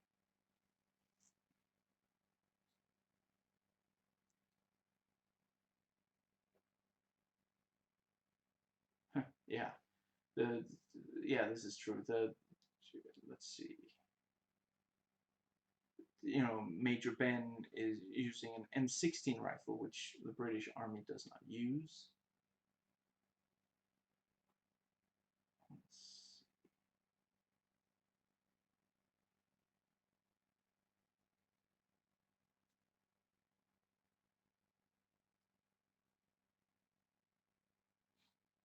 And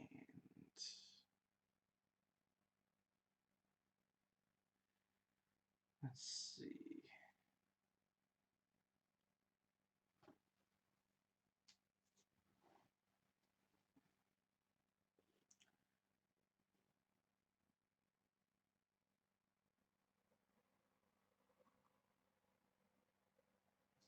When Hellboy is filing his horn stubs, one of them wiggles.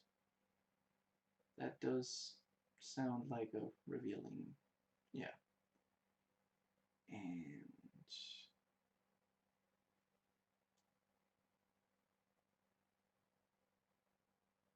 huh. Yeah, I'm not sure there's a plot hole as much as continuity, but whatever. Daimyo's clothes disappear in his weird jaguar form, then apparently grow back when he becomes human again. Yeah. I mean, considering it's an R, it's not like they couldn't have had him naked when he turns back into a human. And it brings us to the quotes.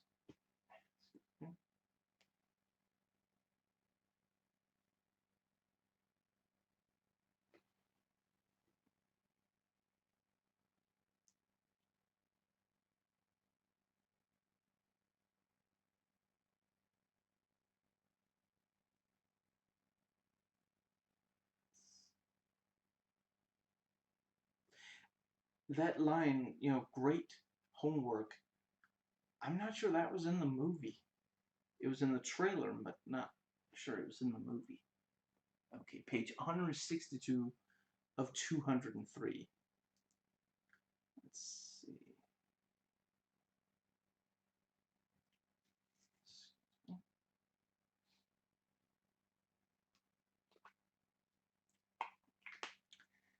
And that brings us to connections.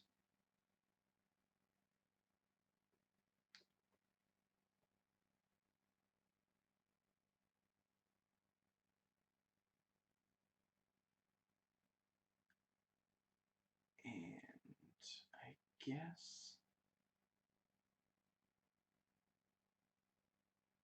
Right, yeah, there's this Watch Mojo video, top 10 actors who left a movie for shocking reasons. I'm not sure why it's shocking, but I guess they might not be saying it as a negative. But yeah, Ed Skrein leaving, because being cast as Japanese American.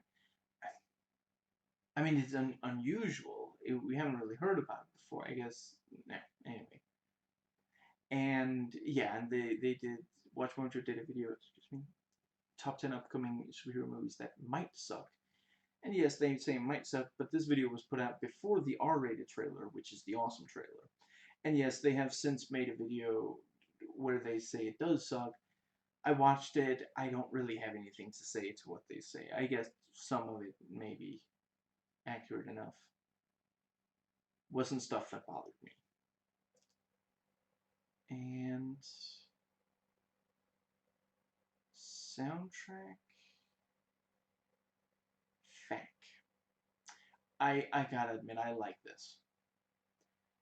Is this film a remake or reboot or sequel slash prequel to Del Toro's Hellboy films? Yes. I yeah. I mean, you could answer it so much more. It's not it's an easy question to answer, but that still is a very funny answer. Let's see.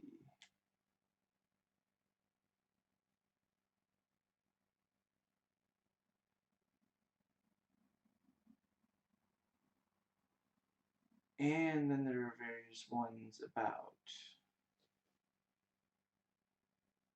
Like, basically, people asked in, like, 5 different ways, is this related to the Ron Perlman ones? You know, so they asked, is it a sequel prequel?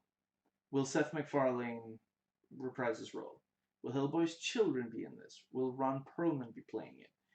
It's 4 different ways of asking basically the same question. Or rather, sorry,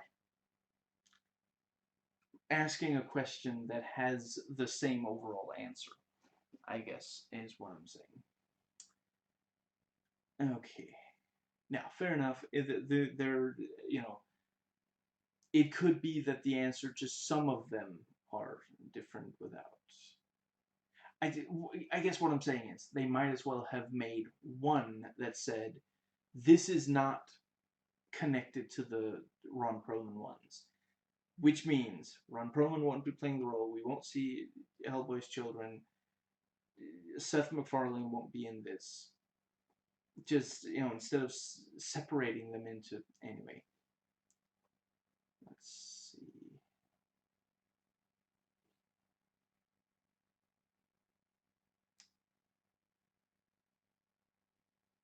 Okay, and that brings us to Wikipedia. So, yeah.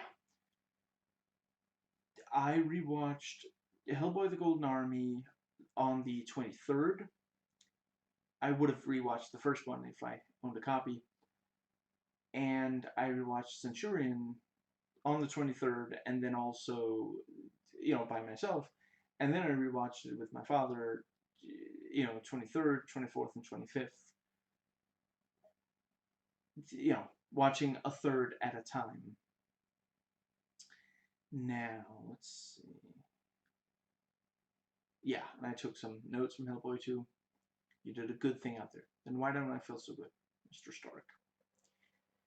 And yeah, I noted that Hellboy 2 is the movie where everyone is an idiot always. And let's see. Yeah, and I noted, you know, about Centurion, the level of blood, violence, and grit fit what I would expect from a Hellboy movie.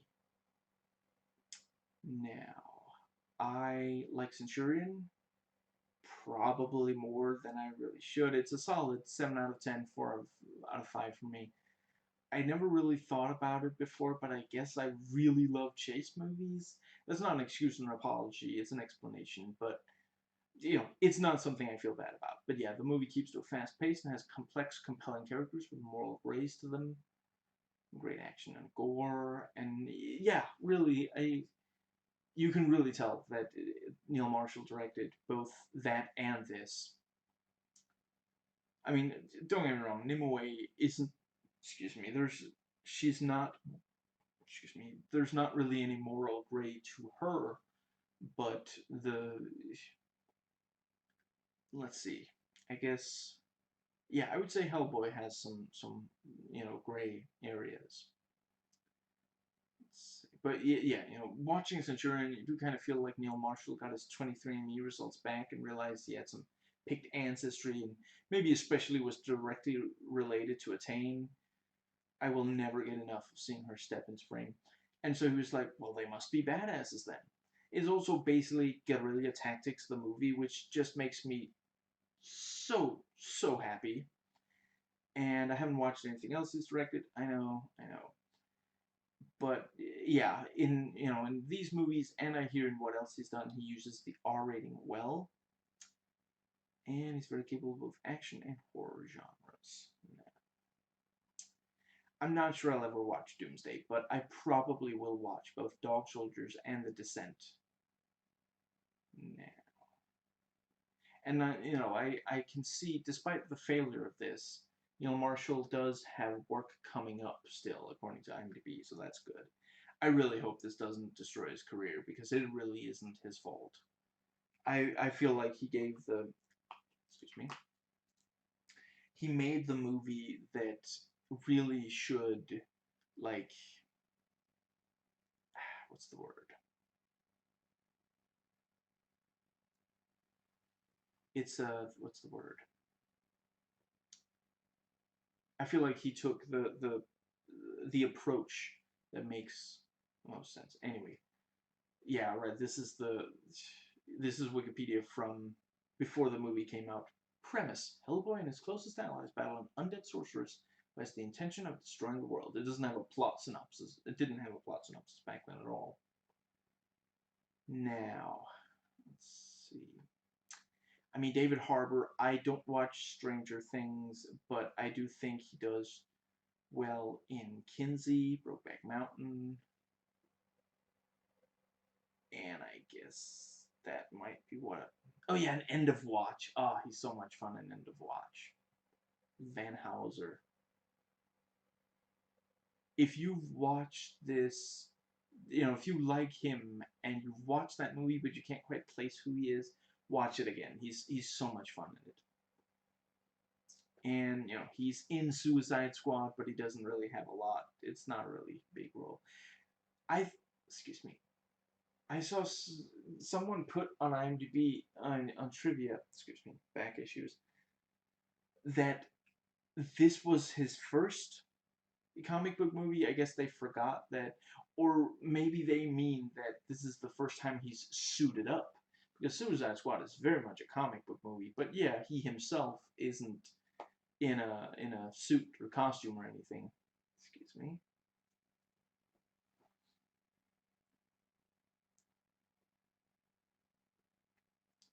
An immensely powerful cambion. I do not know what cambion is. Now, yeah, it's always been kind of weird that the other movies were PG-13. They get a strike against that rating every single time they mention his name, and I guess that's why they call him Red instead of Hellboy. It's a movie about the son of the devil. You may want to spring for the R rating. Now,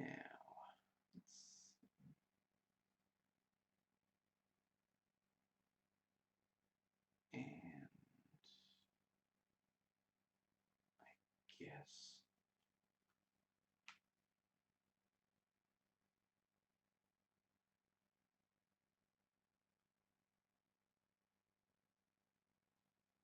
Excuse me.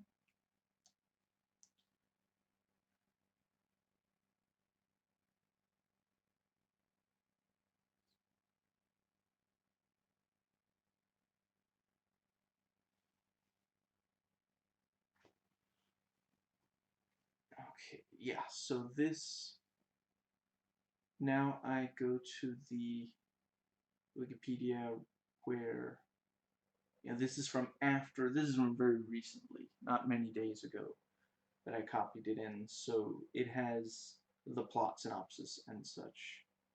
Now, I'm gonna try to quickly figure out what of this I'm gonna read aloud, and then, okay, so let's see.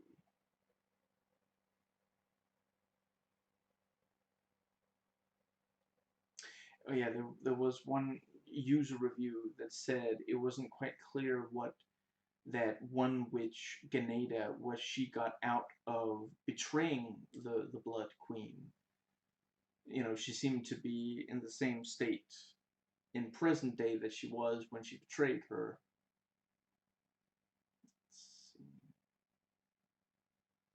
I mean, considering that right after that she helps, excuse me, the good guys again, despite the, Nimue attacking her sisters, I feel like maybe she just had a crisis of conscience, and yeah, I don't know. I guess maybe it should be clearer from the movie. So, let's see.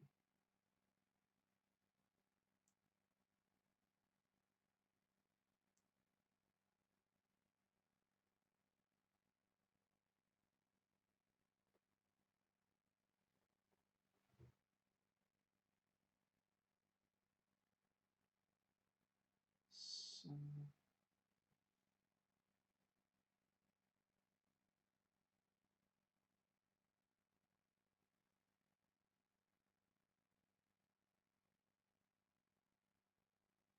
yeah, here's it.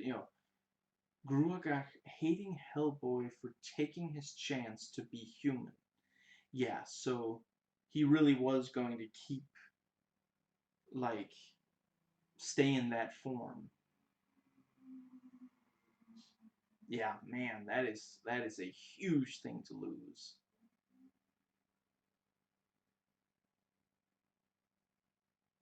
Let's see.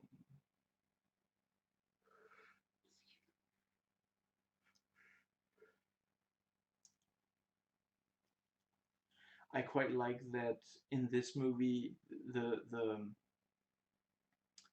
let's see, the Merlin actually specifies, I used up the very last of my magic to you know to bring the sword to you.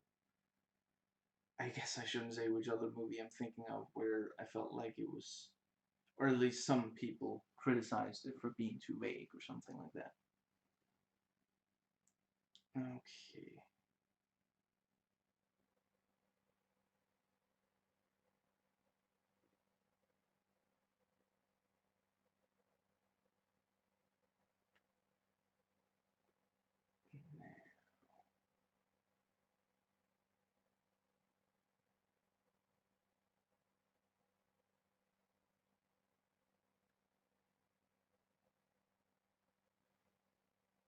That really, wow. Okay, yeah, so I didn't, I almost voice typed it. Yeah, it says here, Christina Kleber portrays Leni Riefenstahl. So that really was her looking through the camera at when Rasputin brought Hellboy into the world. That's, because I almost voice typed, is that supposed to be Leni Riefenstahl? And that's, yeah, that's kind of, wow. I mean, it's not like we see her die. So, because in real life, excuse me, I forget exactly when she died, but it wasn't that many years ago. So certainly if she had died in the fiction of, I'm not saying that couldn't happen. I'm just saying that would mean that that was an event that was very different from what it was in real life. Now, let's see.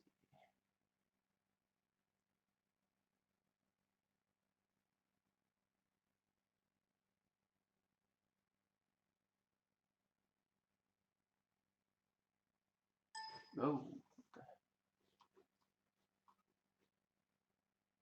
I don't know what that means. But I guess if it's not okay, it doesn't seem like it's going to. Weird. Whatever. It didn't prevent me from scrolling. Now, let's see.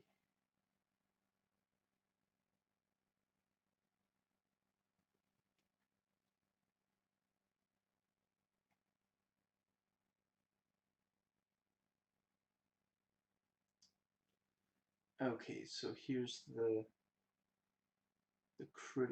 reception, and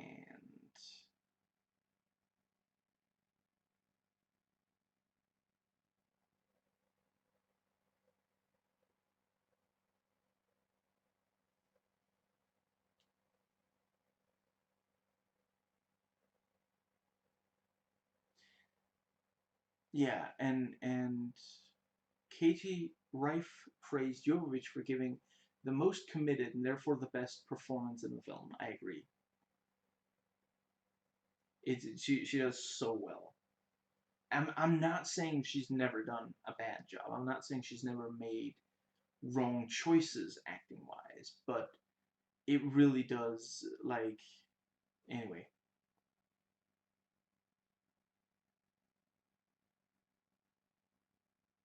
And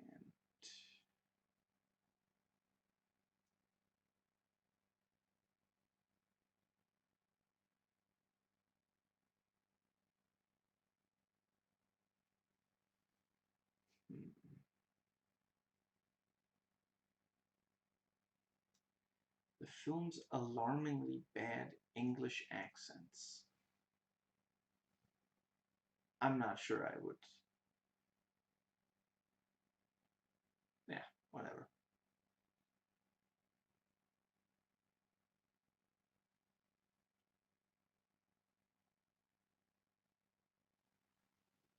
excuse me. Response from cast. On film's negative reception, Harbor reflects, we did our best, but there's so many voices that go into these things, and they're not always going to work out. I did what I could. I did what I could do, and I feel proud of what I did, but ultimately I'm not in control of a lot of those things. I also felt the film was unfairly compared to Marvel films, stating, so everybody goes, chocolate is delicious, and these guys make the best chocolate. So as you judge the movies, it's like, well, it's not as chocolatey as this. This does not taste like chocolate at all. And I sort of want a world where there's more flavors than just comparisons to chocolate. So in that way, when Hellboy is viewed on the chocolate spectrum, it does very poorly. And Miliovich stated on Instagram that all of her raddest films have been slammed by critics, and argued that Hellboy would become a cult classic due to past films receiving cult followings years after their initial negative responses. She also praised her fellow cast members and director Neil Marshall for their work on the film and said that fans would have a blast watching it despite negative reviews. And yeah, she's just like, she seems like such a nice person too. Such a, like, she has the right attitude. She's a happy, positive person who says nice things about the people she works with. Like, I've heard her say negative things about people that she feel like they maybe tricked her. Like, she said some negative things about, I forget his name, but the director of Ultraviolet, because she feels like she had been promised more control over that movie than she was ultimately granted. Meanwhile, on the commentary track, she doesn't, like, some people, if they're unhappy with the movie, they're just nonstop ranting about it. But in her commentary track, she doesn't, like, she says positive things about the movie, you know, like if you like the movie and you like her as a person, I definitely recommend watching the movie with the commentary track. It's, yeah, just, you know, we should all, you know, it would be amazing if everybody could be as happy and just nice and positive as she is. You know, I'm not saying that, you know, not, I myself am not, you know, anywhere near as you know, happy and well adjusted as that. I'm not saying it's anybody's fault for not being like that, but you know, if you have the opportunity to if you feel like you can either go happy or sad as like just a as like a an outlook on all of life, then I think happy, you know, choosing happiness is what will lead to better, you know, anyway. But yeah, it definitely is true that, you know, she's made some really fun films that have gotten negatively received, but ultimately led to people. See, that's the thing. I feel like maybe that should be a third option on Rotten Tomatoes. You got the tomato meter, you've got audience, like audience score, how many enjoyed it, and then like a third thing that just says amount of people who watched the movie and who firmly believe that it will become a cult classic, or who would currently like to make it a cult classic, or something like that. Because some movies aren't well received, and yeah. Okay, so the, yeah, IMDb reviews, these are the most useful, the ones rated the most useful at the top. Yeah. Let's see. This guy gave it a 2 out of 10. Excuse me.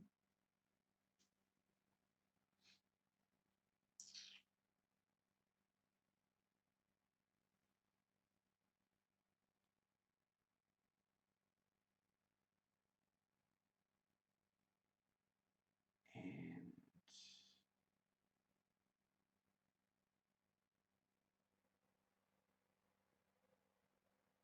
yeah, a lot of people gave it a low rating of the ones who've been voted the most useful. Okay, but not all of them. Here's one who gave it 8 out of 10. Excuse me. This is a very different take on these iconic characters and the world they inhabit, and it is the most fun version that I've seen so far. This movie has more in common with Sam Raimi's Army of Darkness, over-the-top violence and gore, not for those with a weak stomach, and for profanity. Yeah, I think I saw someone else say, what were they trying to go for Sam Raimi? And yeah, probably, honestly, yeah. There's a lot of like early Sam Raimi in this. It's been a long time since I watched Army of Darkness, but yeah, I mean, there's gore in here, somewhat equivalent to the first Evil Dead movie.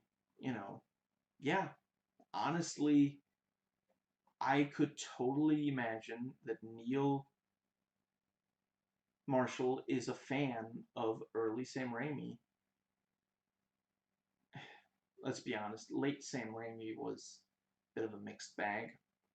Anyway, I could totally imagine that. And yeah, I mean, and again, I want to clarify, I don't think that it's just that this is a big budget movie that also has gore. I don't think that's the only reason that it's negatively received.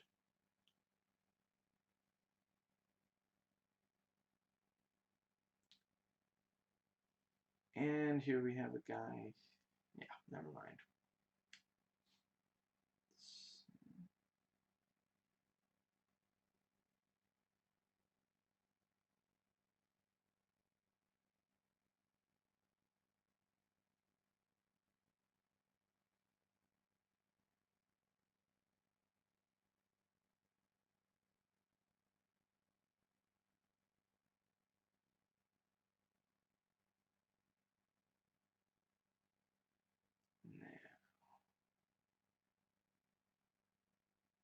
Yeah, several. I've seen at least one user and at least one critic compare it to Uwe Boll movie.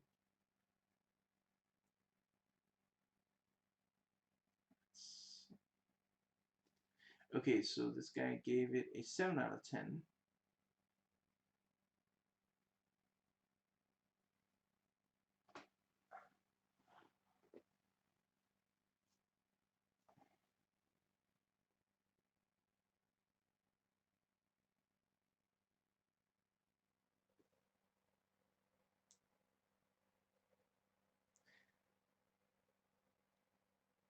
One thing David Harbour has over Ron Perlman's performance is a sense of threat, that he really could be evil if pushed too far. I completely agree. That really worked.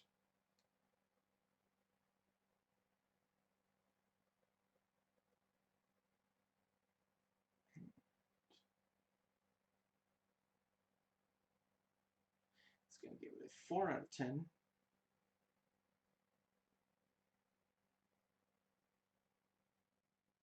I really like the character of Hellboy with his little John McClane side, i.e., I did not ask to be here, but as I am stuck here, please let me smash them all one by one, just to have a little fun. And the dark atmosphere. Let's see.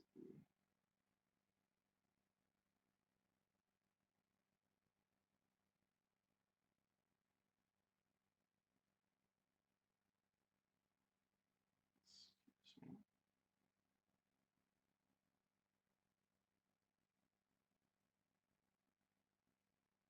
This ain't it, Chief. As someone's one-line summary. Excuse me. Another one who gave it 4 out of 10. And again, this is a spoiler review, so I'm only reading it just now.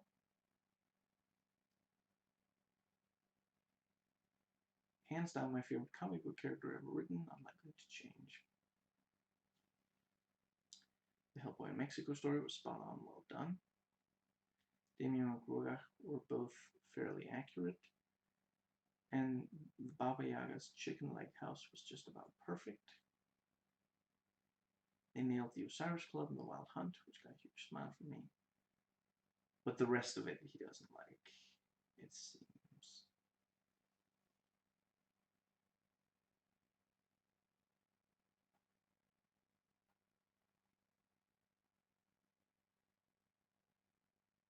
Ah, the sad fact is that this movie tried to do way too much in adapting The Storm and the Fury, which is essentially the climax of the entire Hellboy saga. There are too many moving pieces to that story, too many callbacks to previous stories, and truthfully, it's way too big a scope to try and cram into one story, even if the script and director were up to the challenge, and unfortunately they were not. The story is all over the place and rushed, the dialogue is really hackneyed in spots, and overall it just ends up a mess. See, again, excellent. That's a really big piece of the puzzle of what the problem is with this movie. Yeah, they took the ending from a really long story and tried to make it I mean, this is essentially the first story in this continuity. Yeah, that makes a lot of sense. They yeah. See, these are the kinds of reviews that, not just someone saying, "Oh, bad script, bad pacing." If like 10 other people are already saying bad script, bad pacing, then at least do, like write it in a creative way or bring in something else that you haven't seen anybody else. I feel like that's one of the most useful things. And I do find reviews extremely useful. I mean, yeah, that's kind of my channel. I think explaining things, analyzing things, and understanding things are like, about the most important thing. Like, obviously, politics are way more important than movies, but in order to get the right, yeah, for politics to go well, you do need to understand, explain, and analyze it. I focus more on fiction than politics on my channel, but understand, yeah, that is what I think is the most important. And yeah, see, that was an excellent, and he has the perspective that not, a lot of people watch this movie who don't know that, and that is a huge part of the reason of the problem. Yeah, that makes perfect sense. Excuse me. Taking a story that's from near the end of, or is the end, I guess, is what it sounds like in what he writes, and trying to tell that story in the first movie in the new continuity. And yeah, too many moving pieces, too many references to, that makes perfect sense. Yeah. But yeah, I really, really enjoyed this movie, and yeah, I mean, it's a guilty pleasure of mine, basically. I'm not gonna claim that it's, like, what's the word? The excuse me.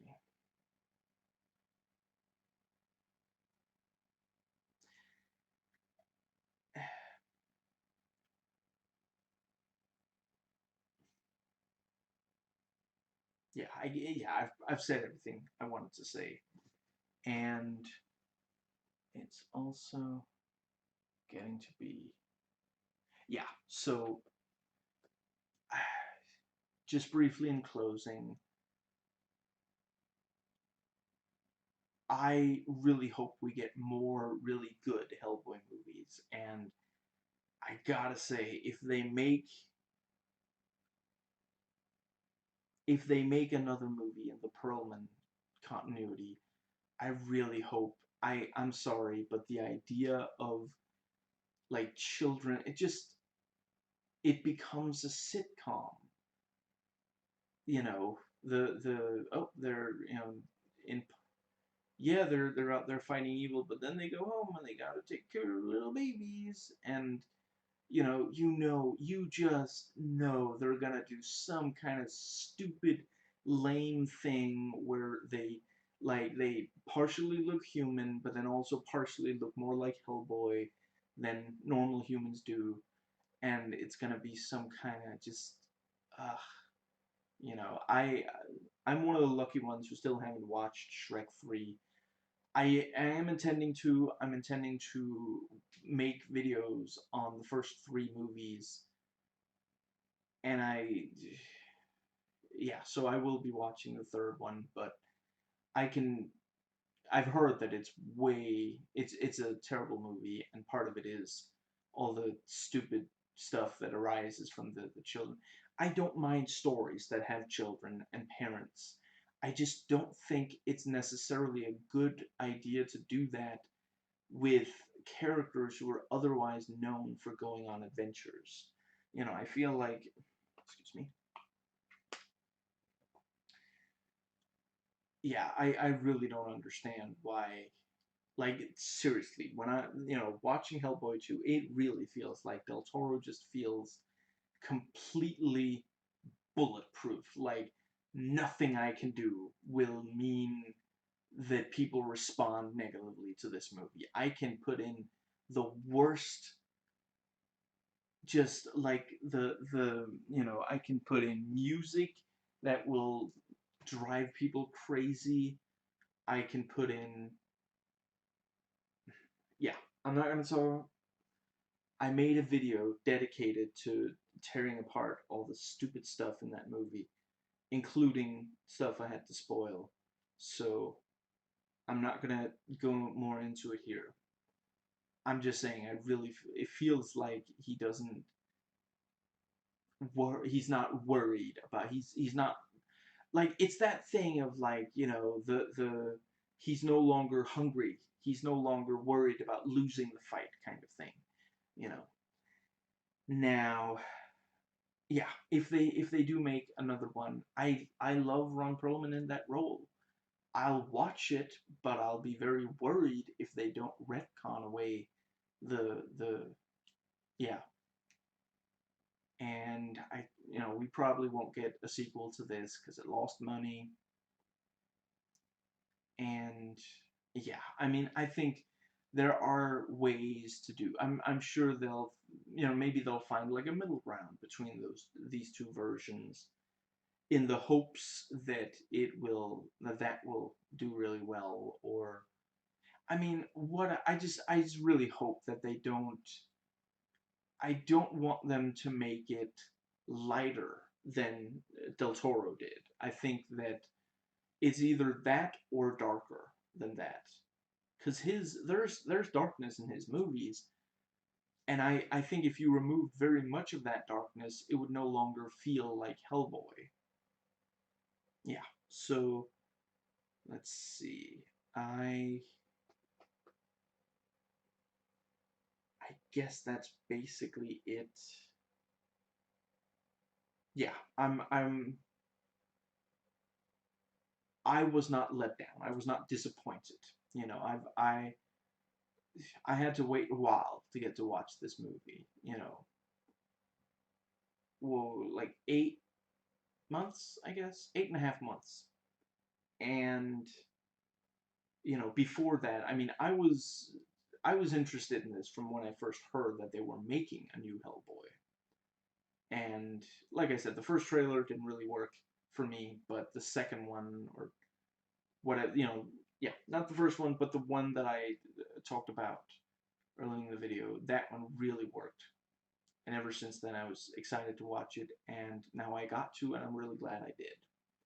And yeah, like I said, there were some weaknesses with the movie, but on the whole, I really, really loved. Yeah.